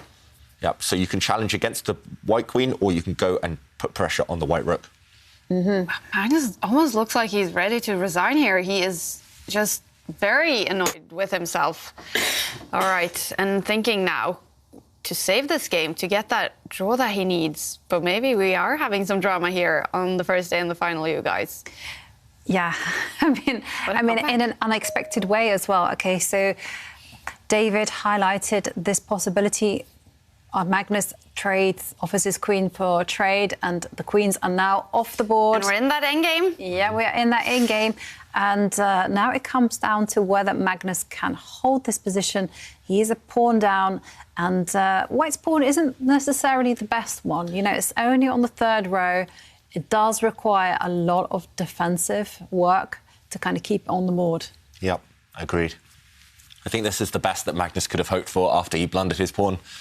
The black rook is happily going to slide across and start putting pressure on that white pawn. The black bishop as well can come down and start maybe putting some pressure on that white extra pawn. Yep, decent drawing chances for Magnus. I still think Artemiev, he's so good at endgames that he should convert this. If he doesn't win this game, he won't have any confidence, I think, tomorrow in endgames. Because this one is the best he can hope for against a world champion. But meanwhile, he goes active with the white rook. Sensible. Lots of targets on that 7th row. Black will most likely defend his pawns with a bishop. Yeah.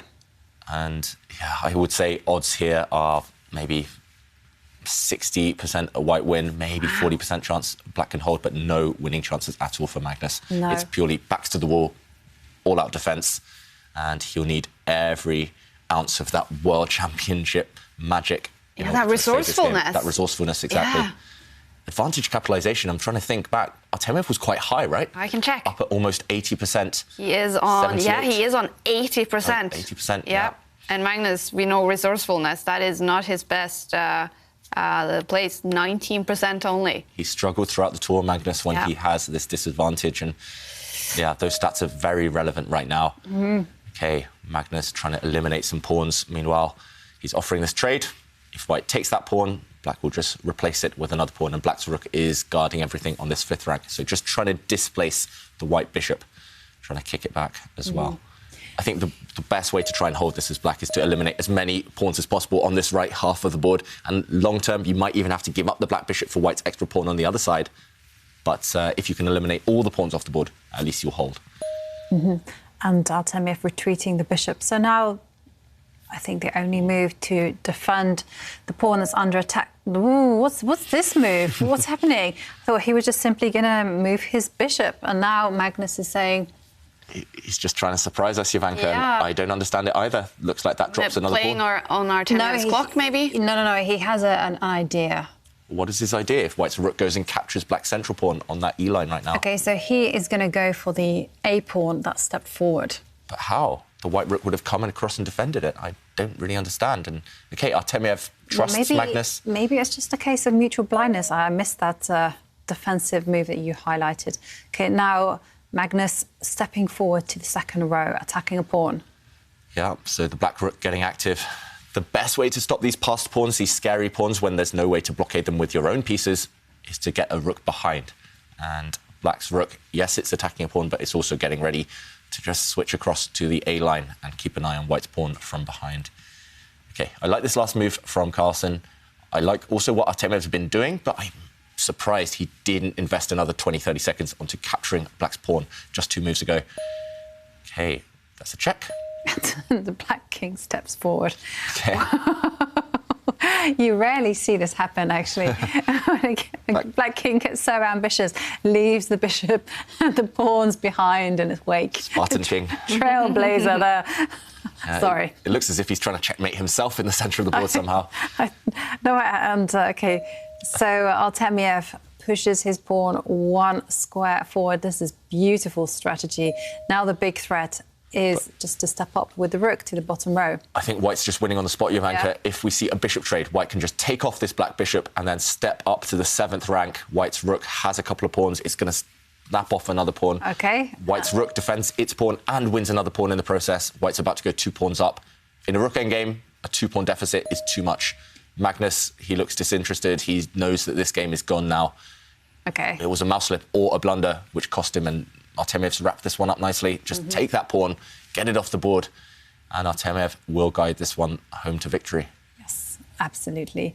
And the chess gods really smiled on Artemiev today. Yeah. I mean, in that moment... Maybe it's just balancing things out, right? He got disconnected in the last game, and maybe the chess gods feel guilty about that. And yep, and Magnus... we have a result. Magnus resigns. Wow, what a comeback by Vladislav Artemiev. A blunder, a mouse slip, who knows, by Magnus Carlsen, giving Artemiev a chance here to come back in the match and to tie. But he still has to win the final game coming up in 15 minutes. Artemiev to be able to win this. And, OK, Magnus looking over this, just raising his eyebrows. He hates this. So what a game. Let's learn something from it.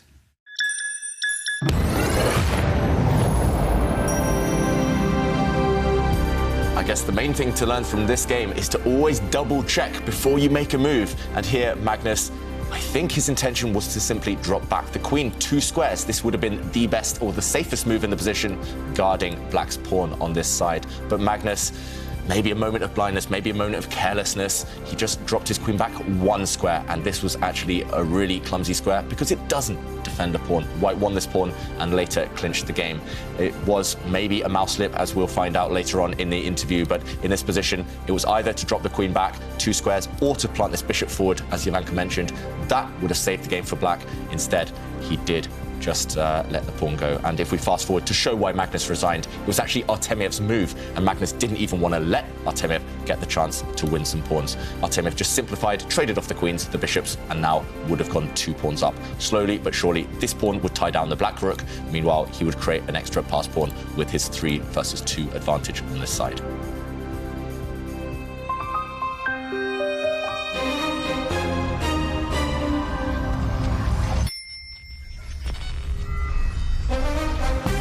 It looked like it was all over for Vladislav Artemyev, but Magnus Carlsen giving him a chance, and he took it. So a comeback by Artemyev, winning game 3. He still has to win game 4, though, to tie the first match in the final.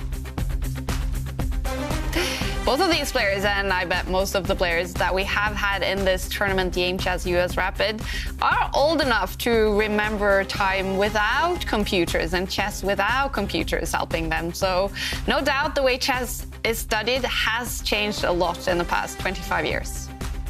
With all the technological advancements in the last few years, how different is your chess training now compared to when you were younger? Around 2002, the strongest computer was still, on average, a laptop computer weaker than the strongest human. Now, you could give Stockfish 30 seconds, you can give me 24 hours, and I'm going to get thrashed 100 times out of 100.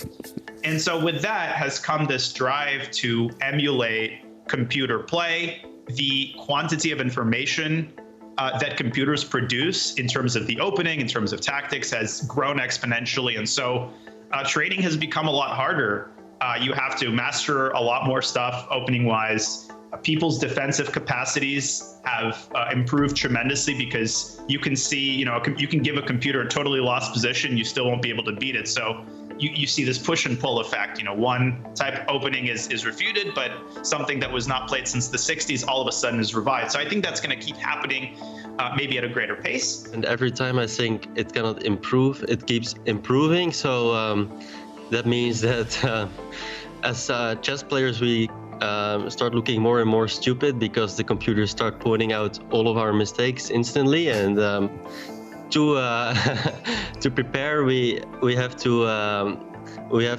use the engines more and more. So before, maybe you could sometimes say, okay, the computer here is not right. I think, and we trust our human expertise, but this becomes less and less the case. I remember we used to get these in format books, and that used to be back then, the only source of games to watch, like top level games, and it used to have some analysis.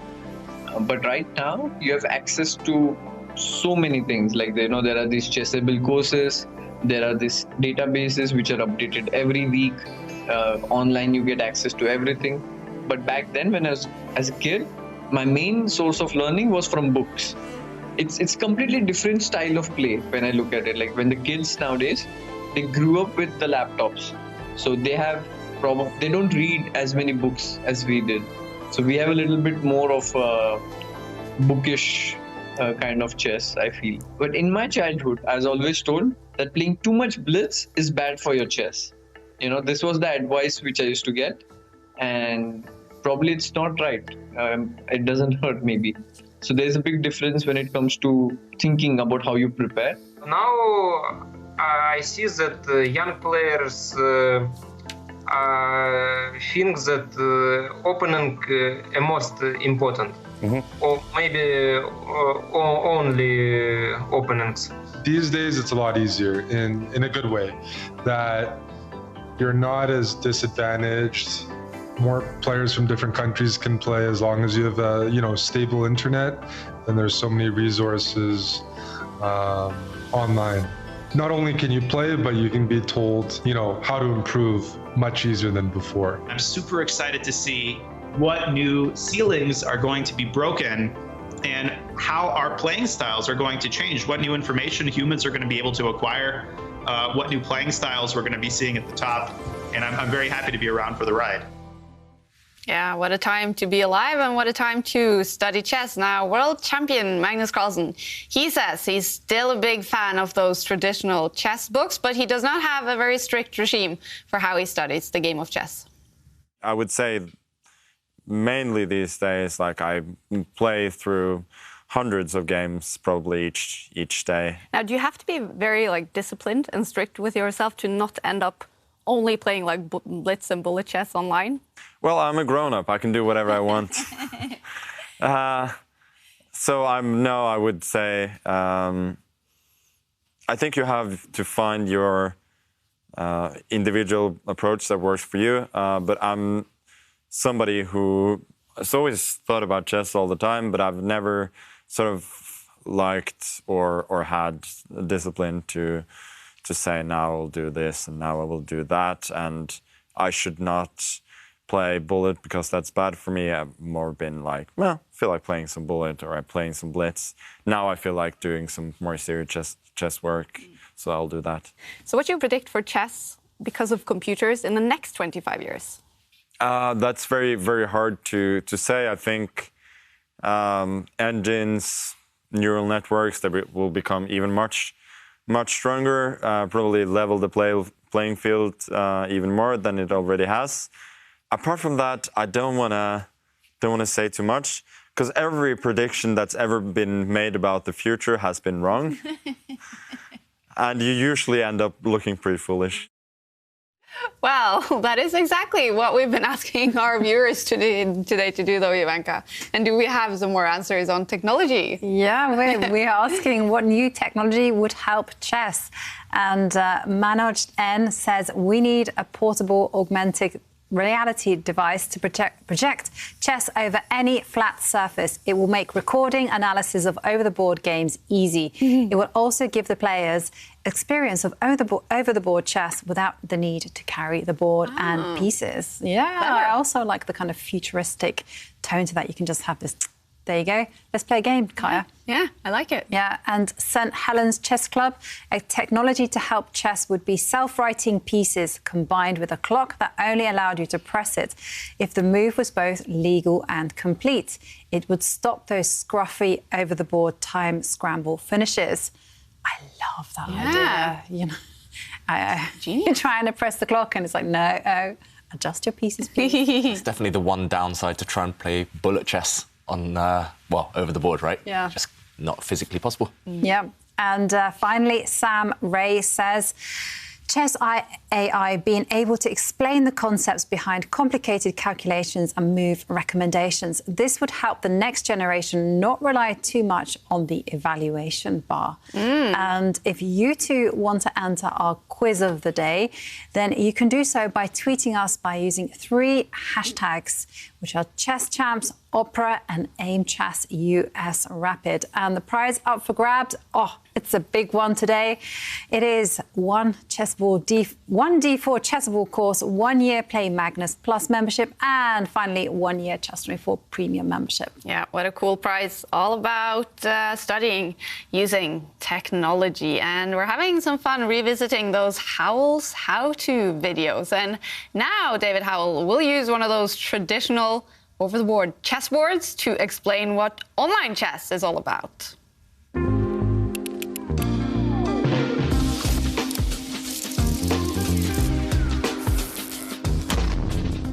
There are 3 major differences between over-the-board chess and online chess. The first one is that you can't see your opponent's faces sometimes. So it's harder to bluff if you can't see their expressions, if you know that they can't see your expressions. The second one is that players love to pre-move online. This means that they make the move before it's even come up on the board. They can save time. The move automatically happens no matter what their opponent does. The third and the biggest difference is mouse slips. This happens all the time. Sometimes you try to play a move, you don't put it on the right square, and your position is destroyed. This is one example from the Champions Chess Tour. Sorry. in this position, Magnus Carlsen had the black pieces against Jan Nepomniachtchi. He actually has a winning position as well as black because white's king is so bad, it's so weak. However, instead of playing his intended move to give check to the white king, Magnus Carlsen made a mouse slip. He dropped his queen on the wrong square. Instead of moving it 2 squares, he only moved it 1. But here, the queen can be captured by white's pawn or white's rook. So after making this mouse slip, Magnus Carlsen resigned.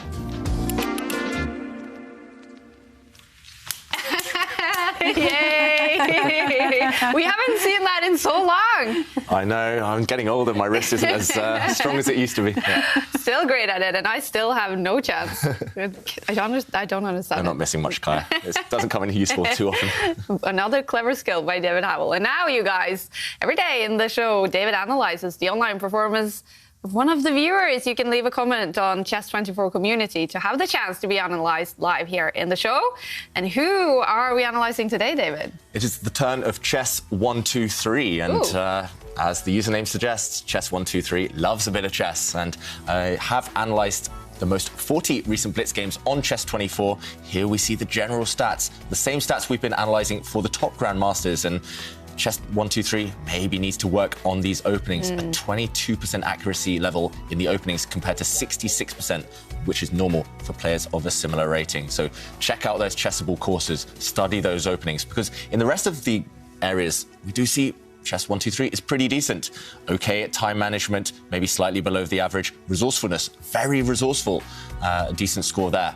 Advantage capitalization, maybe this can be worked on in conjunction with tactics. I suggest doing a lot of puzzles. You can do that on Chess24 with the premium membership. Endless puzzles, infinite puzzles there for all levels, and also endgame work needs to be done. As we see, win rate here with white, 35%. With black, slightly lower. Maybe some work with the black pieces needs to be done. And openings, it does look like, especially in these openings here, we see in red, these openings need work, especially if we look 5 games in the King's Knight opening, but always seeming to reach a disadvantage early, and quite a big disadvantage, a 5.5 disadvantage in these openings. So check out these specific openings and do some work on them. Queen's Pawn game is pretty much the best opening for Chess123. Stick to that one. Stick to that one, exactly. And again, more opening stats. It's clear, though, some areas may be less strong than the others. And advantage capitalization. Here we can see 67% when having a +4 advantage. That's pretty decent, but could still be improved. 50% only, though, when having a more than +1.5 advantage. And again, that can be improved. The averages we see here, 66%, maybe up to 68% for similar rated opponents. And resourcefulness, this is actually one of the best areas for Chess123. So stick to being resourceful, but also working on those puzzles will help these stats even further. And tactics, especially, I was looking at the stats earlier, per stage, this could be improved. We see in the opening, a lot of inaccuracies, especially. This is where to work on. Some still in the middle game and end game, but fewer. And likewise, in the end game, check out these stats. In equal end games, never winning a game. Equal end games, maybe just practice, play some sparring games with some friends in equal positions and try to eke out those advantages. Or study Artemiev's games. Clearly, that could be a trick. And let's roll down to our favorite stat. Yes. Fridays seem to be the day for Chess123. The only day. The only day. Not bothering with chess during the week, not at the weekends either, but Fridays, that seems to be Chess123's chess day. Wow, and because there was like 40 games played on Chess24 here that was analyzed. So Fridays, the day for chess. Well, it's Saturday and a good day for chess for Magnus Carlsen and Vladislav Artemiev. Game 4 starting in 20 seconds. It's a must-win situation for Vladislav Artemiev. He is sitting in Russia, and it's getting late for him as well. The clock ticking now past the 8:30 in the evening, 7:30 for Magnus Carlsen in Oslo. And again, must-win situation for Vladislav Artemiev. Even if he made a comeback in Game 3, it's not enough. He still has to win this one as well. With the black pieces, Magnus again only needs a draw. He wasn't able to get that, though, in Game 3. So what do you expect from the world champion now with the white pieces? I suspect that he might open with his king's pawn. And there we go. I mean, he knows how to lock the game down. And he wasn't especially successful in game 2. So do something different. And here we go. This is Artemia's attempt to unbalance the position. Yeah, it's the Sicilian defense, one of the most counter-attacking openings in chess. And it's actually very hard to shut down and force a draw in the Sicilian defense. That's why Artemiev has chosen it, because he knows Magnus will have to work for that draw. Magnus, though, he's got experience, for example, in a World Championship match against Vachier-Lagrave. He reached the final game, only needing a draw with white, and this is exactly what he's chosen. He's copied that game that he played against Anand to secure the world title. He's given a check with his bishop. So no open Sicilian, nothing too crazy, just calmly developing a bishop, calmly developing a piece. And no matter how black blocks this check, there's no way to run away from this check. OK, he blocks with the knight. No matter what happens now, white has an easy plan of development. That's the main thing. He's going to castle his king, he's going to push some white pawns in the centre, and he's going to say, I'm solid. What are you going to do to unbalance things? What are you going to do to scare me? OK, Magnus, meanwhile, pushing this white pawn forward. This is trendy. This has been played at the top level several times. Is this what Wesley So recommends in his chessable course, Jovanka? I think so. I think it is. So maybe Magnus checked it out. Yeah, maybe Magnus learning from some of his biggest rivals. Okay, knights developing there as well. Just, it's all about the centre. Those knights gravitating towards the middle of the board. Black was attacking a pawn, actually. That's why white defended it with a piece. And now black has to decide how to develop, how to get that black king away to safety. White is ready to castle and explode open the centre, so black has to be quick and accurate. And interestingly enough, he's kind of chosen a line, with Magnus that is, where he doesn't, well, he has mixed results, let's put it this way. You know, he's played Anish Giri and lost with the white pieces. He's played Wei Yi, a very strong Chinese grandmaster, and won. He's also played this line against Vasilin Topolov, former world champion, lost there. And finally beaten Alexei Drev, a Russian grandmaster. So... a mixed bag. Mixed bag. Yeah, and that's slightly surprising to me because I've always thought of Magnus as the biggest expert, especially in this, what we call the bishop b5 check Sicilian, the Moscow variation of the Sicilian. And, OK, he's going for a very trendy, a very modern kind of invention, this like kind of pawn push on the side of the board, especially with white's a-pawn there. That, until the last 2 or 3 years, was almost unheard of, almost unseen. But Artemiev, meanwhile, he needs to find a way again to get Magnus out of that comfort zone, to maybe steer the game away from those previous experiences Magnus has had in this line. So Artemiev, I don't think he's faced this too many times, but even if he has, he knows that Magnus, for sure, knows all the plans, knows all the ideas. That's why he's pondering right now for almost 2 minutes. Which pawn is he going to push? Black is going to push a pawn, that is guaranteed.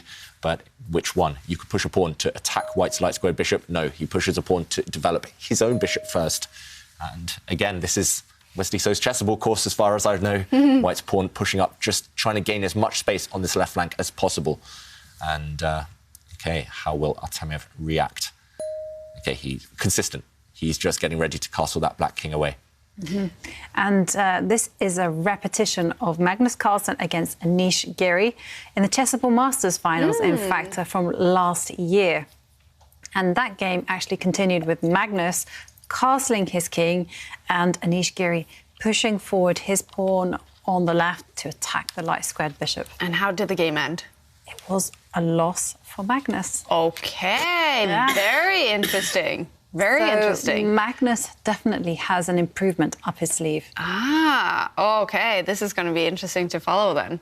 Wow. So the next move in that game was castling? Yep. OK. Do you still think that's his next move in this one? Yeah. Yeah. That's by far the most natural move, at least. But the fact that Magnus is thinking for almost a minute, OK, he doesn't try something new yet.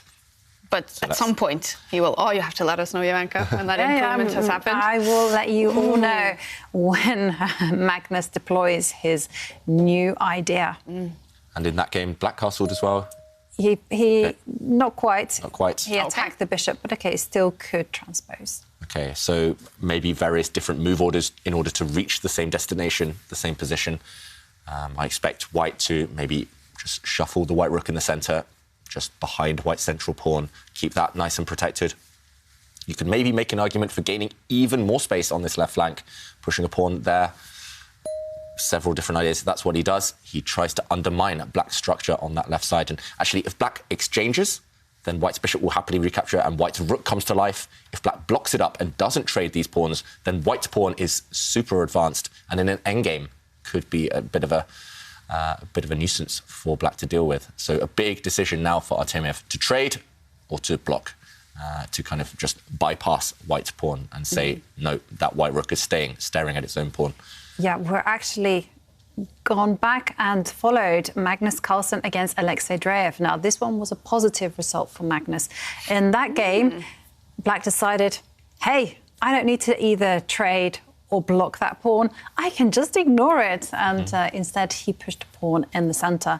In fact, the most popular move, there aren't too many options because this isn't the most theoretical of positions. The most popular move is just to retreat the knight that's sitting on f6 to relocate it to the e8 square, but only been played 5 times. Wow, OK. That one's sophisticated.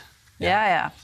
So a bit of a dilemma now for Artemiev. So not only does he have to have the result in the back of his mind, his desired outcome of imbalancing things, making it a bit crazy, taking some chances maybe later on in the game, but also right now in a middle game, which Carlsen is clearly familiar with.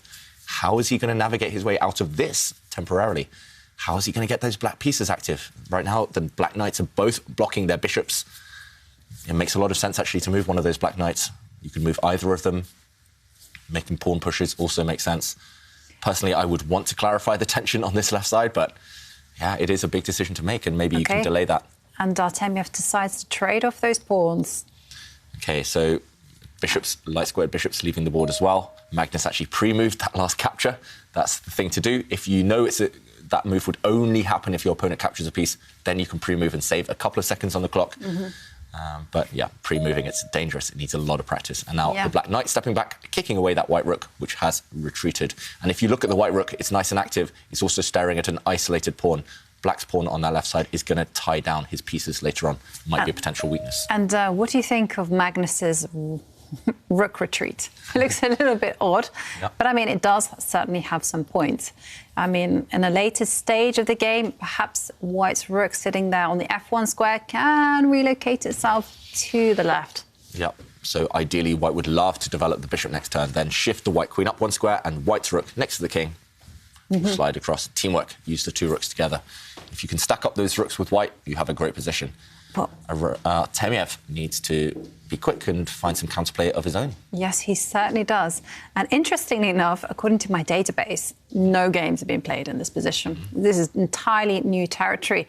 But someone did have a look at this position in 2014. Wow. So quite a long time ago. And they investigated the knight jumping from f6 over to g4. Okay. What do you think about that knight hop? Yeah, so this knight hop, you mentioned, well, we discussed as well that black needs to do something quickly, and this one, getting the knight out of the eye line of the black bishop, makes some sense. The black bishop now has found a decent diagonal, and it's got a lot of targets. But this black knight leap, after the white pawn kicks it back, does invite some trades. The black knight will pretty much be forced to step into the centre, and I think that the more pieces get traded off, the more this is going to help Magnus get to that goal of at least a draw. No matter how black recaptures now, white simply has a plan of bringing the bishop out, bringing the queen forward and shuffling the rook to the corner. Yeah. I think this just is too accommodating. I think black needs actually to keep pieces on the board, so I would be surprised if black didn't move the knight in the other direction maybe later on in the game. OK. And how can black shake things up a little bit? Because white, as you mentioned, has a really clear-cut plan. Develop the dark square bishop, line up the queen on the same diagonal, shift the rook all the way over to the A-line. Pressure. Yeah, that's pressure. I like white's position because of that plan, simply. And for black, it's less clear what to do. The 2 things I would be tempted to go for with black is, firstly, to build a pawn centre.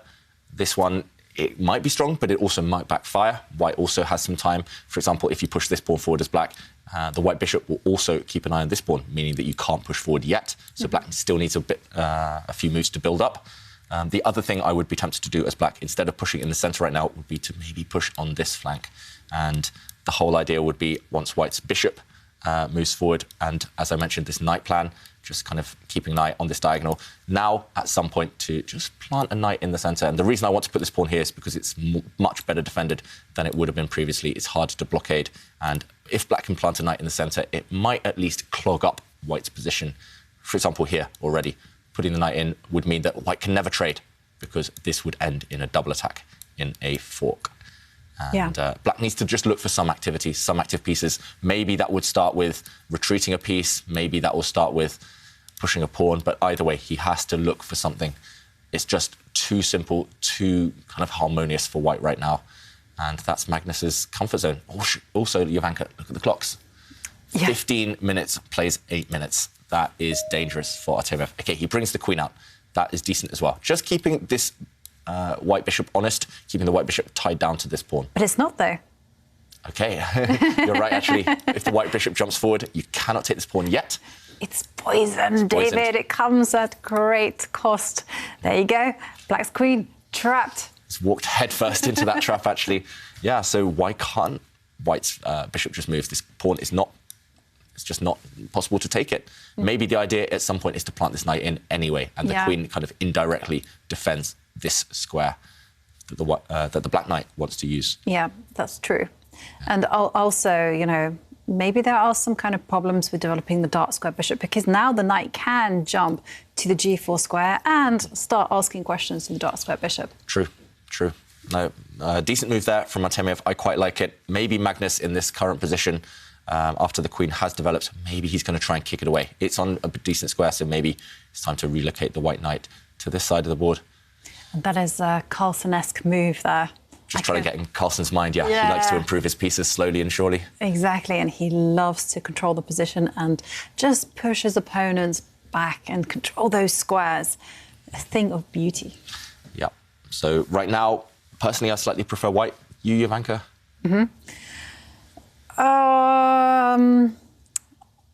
Double-edged, I would say. Still in the balance. Yeah, I'm not quite sure. And Artemiev needs to ensure that Magnus isn't able to just control things, and he wants to keep things in the balance. And what do you think about this move? OK, pushing a pawn. I guess he's freed up his bishop, but as you mentioned, he didn't necessarily need to. No, but I mean, maybe this is a really clever way of kind of keeping his position solid and at the same time giving his dark square bishop actually an alternative when it comes to developing. You know, the bishop might put itself on the b2 square, challenge its counterpart for this long diagonal, and then continue with the merry plan of moving the queen, rook shifts over, pressure. Maybe. Yeah, it's yet to be decided. It's definitely unclear where the white bishop belongs, so I think Magnus just keeping his options open. Also, long-term strategy, keeping pawns on light squares. Your opponent has a dark squared bishop. Makes some sense. Yeah, we trust Magnus when it comes to these strategic moves. We know that Artemiev, meanwhile, also has this sublime positional sense, and he will be looking to justify the fact that black long-term has an isolated pawn of his own on the A line. He'll be looking to trade that off or compensate for it with active pieces. Well, one thing we have noticed with Artemiev is that he is using a lot of time on the clock, and he has made a quick move and he's retreated his knight. It did allow white to potentially jump with his knight forward, but Magnus said, no, I'm going to develop the bishop to the long diagonal. OK, now Artemiev steps back with his queen. But what's Artemiev's plan? No plan, I think. Just keeping that black queen nice and safe. As you mentioned, white's knight could have jumped forward in a few directions to attack it. So I think he's just... But he has to do something. Preempting that. Or maybe he doesn't need to do anything. That is his plan. He's just saying to Magnus, you do what you like, and I'm just going to bide my time for the right moment. No, I just think there was a threat, Jovanka, of the white knight jumping forward, and he was just trying to step away from the threat. And yeah, but I mean now, like, I'm trying to get into his mind. Like, what's his plan now? Yeah. Plan. I mean, I know it's white to move. I'm just trying to think of the match situation. Control squares and wait. Just wait. I think so. I mean, there's just no action happening, right? No pawn breaks, no pawn pushes. It's like a crocodile, just waiting in the water. Lurking. Yeah, and I think same for Magnus. There's no way to break through with pawns, so you have to play with pieces. And OK, and what's the optimum setup? Because, I mean, the moves that I'm kind of consistently calculating are, say, if the white queen jumps forward, just moves forward, just to kind of clear the path, clear the path for the rook.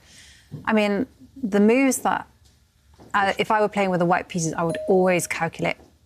I was thinking about this move, but I kind of rejected it because I thought that the black knight could actually make a big leap forward into the centre and kind of say, hey, I'm going to block you off. Yeah, so white's queen and bishop have teamed up. Those two pieces now, they are completely neutralising black's dark squared bishop and potentially creating some threats against it. And Jovanka, you mentioned a knight jump for black. We have to check this out because Artemiev, he's ticking down on the clock. He's going to be starting to itch for these really concrete lines to create some threats. And if the black knight does jump in, then we can see that white will maybe be able to create some threats of his own. So, OK, you want to go this way. The black knight can use another square as well, can go to this direction. Yeah. Which one did you want to utilise? OK, if the black knight goes this way, both these knight jumps, by the way, target a pawn, then I think white's knight could even jump forward. This, I think, is Magnus's sneaky idea. He's unleashed an attack against this bishop, and if black's bishop takes the white bishop, no, white will not even recapture. He'll flick in a check first. He'll play knight takes pawn, check, attacking the king, and when the king moves, then he'll take the black bishop. And in the process, white has won a pawn on this square. So I think this is Magnus's plan. If the knight goes left, in this direction, if the knight goes to the centre, then I think he will just trade off. And you wanted to capture with the pawn? Yeah. And if black takes with the pawn, now the white knight will enter the middle and attacking this pawn, also attacking this pawn. This would force black. I think there's only one way to save both of them at the same time. This would force black to push his pawn forward. But now look at this white knight. It's in the centre on a light square. You can only ever trade it off for black's knight, and it's still going to take a bit of time to do that. And I think Magnus is still roughly level, but he would be happy as long as he gets one strong piece. So that's why Magnus has put his queen in the corner in this position. He's just teaming up some threats on this diagonal. Do you see chances for Artemiev, though, to get that win? Or is Magnus making it very hard for him? It's making it hard, but not impossible. Yeah, I still think there's a lot of play in the position. I mean, plenty of scope for both sides to go wrong. And that's what you want. But there's one thing that worries me about Artemiev's situation, and that is the clock. Again? Again, Magnus has just under 13 minutes. Artemiev just under 5.5 minutes. And it seems so much healthier, the way he spent his time in that game 3 that he eventually won. Now he's kind of maybe a little bit back to the 2 first games. Yeah, it's no coincidence that he won that game 3 when he had a decent amount of time. Yes, it relied upon a blunder from Magnus, but he still had a few minutes left to convert that advantage. I think with 1 minute, with 30 seconds, he would have still struggled. And now, even if Artemiev manages to wrangle some kind of complications from this position, I mean, with 2-3 minutes left on the clock, it's going to be extremely difficult to convert. What just happened? Magnus just bursting into laughter. Is it something in his head? What is this? We'll have to ask him afterwards. Magnus, he'll have to reveal to us why he's being so emotional right now, why he's laughing so much. Such a mystery guy. Maybe he's just in a good mood, playing some good chess. Chess, after all, has the power to make men happy. We have seen some big blunders and stuff by Magnus, or some bad play after, some you know. slip-ups in concentration. Right? Yeah, that's true. When these situations occur, when he starts laughing or just loses concentration, maybe. And yeah, Artemiev hasn't lost concentration, but maybe concentrating too hard because he spent such a long time on this last move. He does push a pawn. I mentioned a few turns ago, this maybe is part of black's plan, just to gain some space. And that black pawn is probably better where it is right now than it previously stood.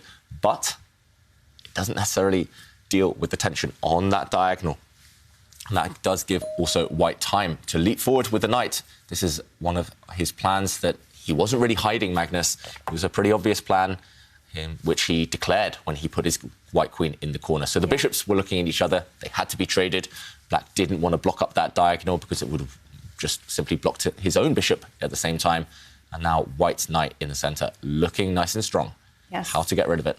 You have to try and trade it off at some point, or kick it back with a pawn. Or you just ignore it. Or you play around it. And Artemiev, he's playing around that white knight. Look at this. He's trying to eliminate and trade off his only weakness, black's isolated pawn on that left side. White cannot take it with his own pawn, note, because the queens would be looking at each other. There is a pin on the B line.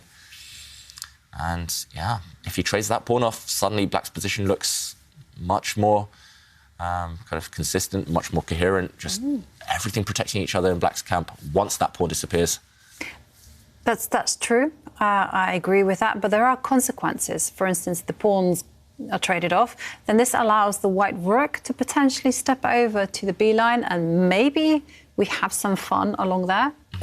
Perhaps. That must be Magnus's plan. OK, and the queen steps away. OK, so sneaky. Oh, danger, danger. OK, we have to show this on the both board. of them? I mean, no, only one person. OK. And that looks like a really innocuous move, doesn't it? Like white's doing too much. After all, it's stepping away from the island of the black queen. But take a look at how long range the queen is, because she has plans of going all the way to the h6 square, and she will be backed up by a knight on f3, and then the knight sitting on g5 and a queen on h6. Oh, whoops. That's... My arrows, sorry. OK. OK, so the queen and knight teaming up, they would go for the black king, and actually the black king is almost defenseless, has no pieces around it, and this would be super scary. But instead, Artemiev, he hasn't given Magnus enough time to do this. He's pushed a pawn forward, hitting this white knight, and the white knight has stepped back. So actually, Magnus, he's pretty much saying to Artemiev, let's just trade some pawns. Let's get these guys off the board. Once your queen moves, I'm going to go on the attack. I'm going to go for the black king. The queen is going to slide in, the two knights as well, together, just lurking nearby. And, OK, no, he hasn't done this. He's gone for a different angle, a different direction. He's brought his queen this way, trying to use his queen and rook on this line, try to go for the black queen. And actually, Jovanka, is this scary if black's rook comes across? For the white knight to jump in, to deliver a check, and this king, look at this diagonal. It's completely cut off. It cannot utilise this diagonal. A scary attack incoming for Artemiev to deal with. OK, we're going to see it on the board, David, because the rook has... OK, and... Wow, just trading. Didn't expect that, I'll be honest. So he just traded the rooks, handed black control over the B line, and just stepped forward with the queen. And I've noticed that the moves are coming very, very quickly from Magnus. It's like, yes, which is a little bit reckless. Yeah. Because he has the time to take a pause and consider what's his best move. He still has this plan to kind of go towards the black king, but he's given black time to deal with it, as you mentioned, and also giving black access to this open line, trading off one of white's most active pieces. Some slightly negative decisions. It feels like Magnus is happy with the draw, happy to play for the draw at least. And if that continues, yes, he might get it in the end, but he might live to regret not actually playing for the win, not going on the attack. We've seen a trade of knights, though, David. We've seen a trade of knights. Yeah, Magnus just trying to be cynical here and just hoover up all the pieces. Right now, though, who does this look best for? I would still pick white, maybe, but I liked white's position a few moves ago better than I like it now. I see. OK, white's rook. OK, finding an open line, so both rooks now pretty happy where they stand. How about you, Jovanka? Whose position do you prefer? Okay. Now I love white's position because the queen has found herself onto the dream attacking square. She's on the square, that's f6, and some big threats are incoming. We have a knight that's threatening to go to g4, and then along with that, the knight will go, OK. That is why Artemiev has traded off queens, but just compare the placings of the rooks. I mean, white's rook is on an open file, black's rook stuck looking at pawns in a completely defensive role, and Magnus has the complete upper hand here. Yeah, I think with best play, this should be a draw, but white is having the fun for now.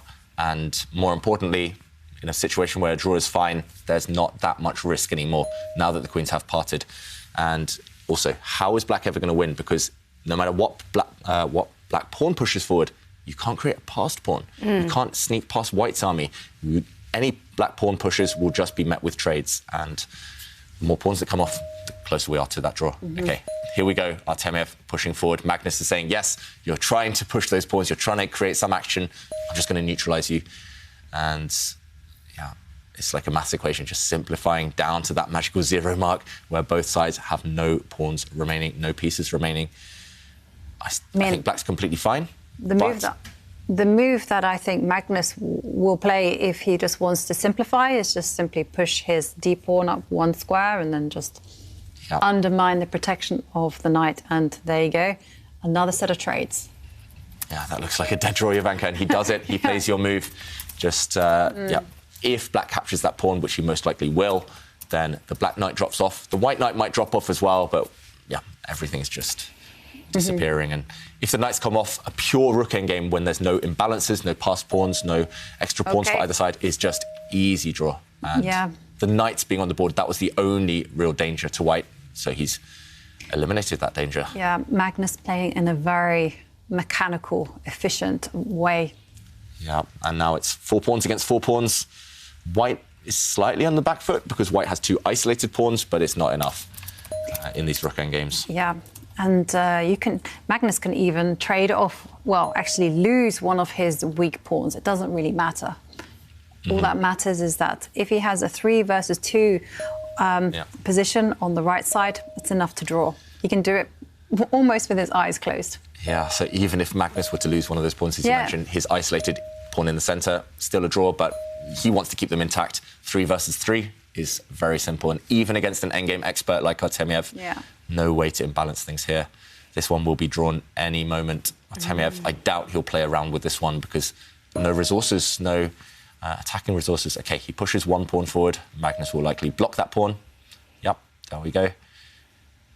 Just completely blocked now. And note how Magnus has placed his rook on the 7th rank, keeping the black king tied down to its own pawns. The black king wants to come into the position, but no chance of that happening. All right, any second now, you say? This will be a draw, basically. Over the next minute or so, probably. Artemiev just going through those emotions. That will be a loss for him in the match. You can see in his body language there, just frustrated. He knows that he didn't really get any chances in this game. There were 1 or 2 moments where Magnus looked like he was getting excited, but any time that action was about to start, fireworks were about to occur, Magnus changed his mind and said, no, let's just go for trades instead. Sometimes that approach is just the way forward when you need a draw. And, OK, now I expect Magnus's rook to drop back and cut off the black king, stop that black king from... OK, he goes after the black pawns instead. OK, now the black king can step forward. That gives some hope. No way to... If the black king goes over to protect his pawns, white will give a check with his pawn and deflect the black king away. I think white is about to win the pawn that he's attacking. So here we go. White's going to give a check. Deflect away that king. Kill the game. The pawns are disappearing, Jovanka. Chances are disappearing for Artemiev. Yeah, OK, and Artemiev steps back with his king. Rook moves over and...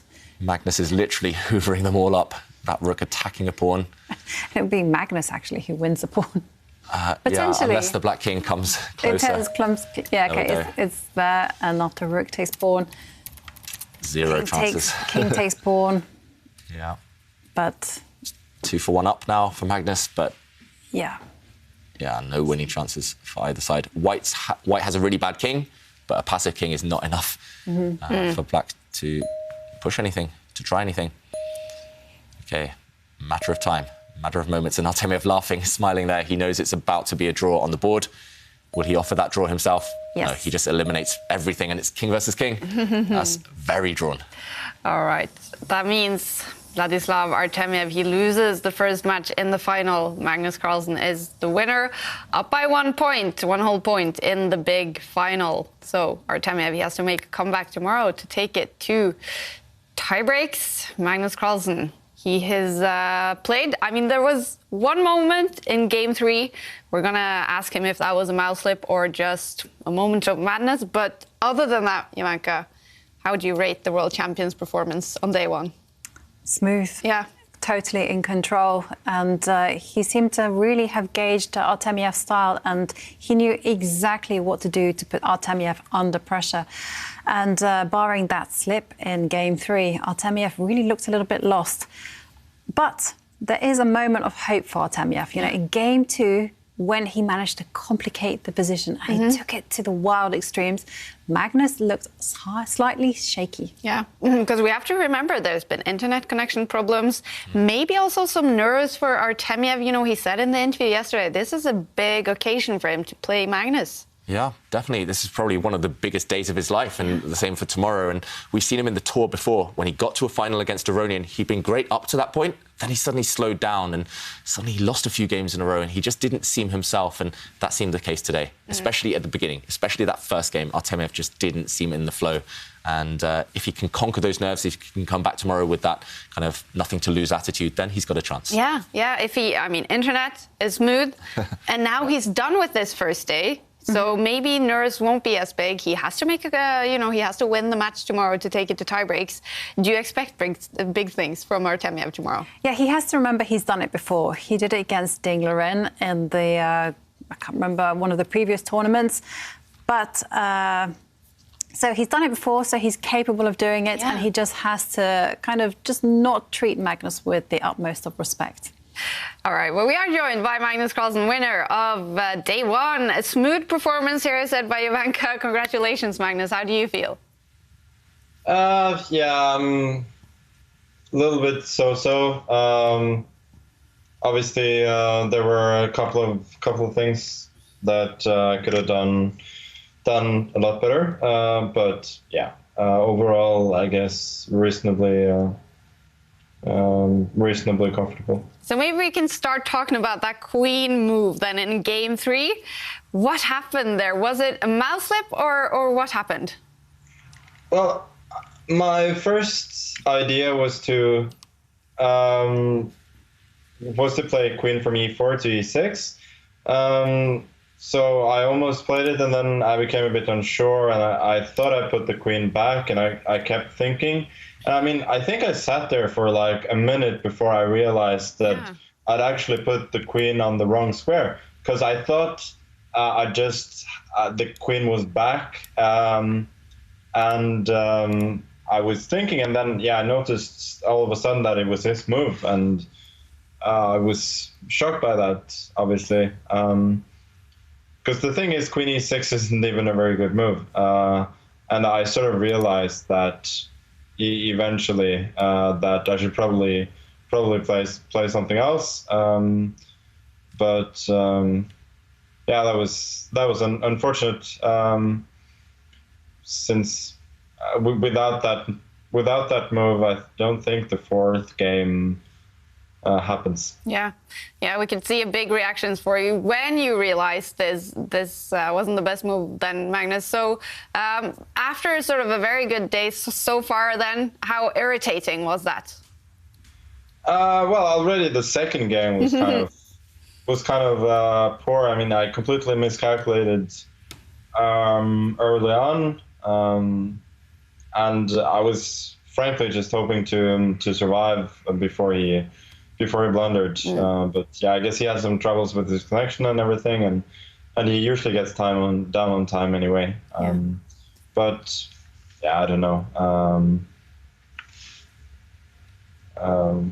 I think we both have some things to improve for tomorrow. All right, but also let's talk a little bit about that game 1 then. It looked like an absolutely amazing game by you. Do you agree with that?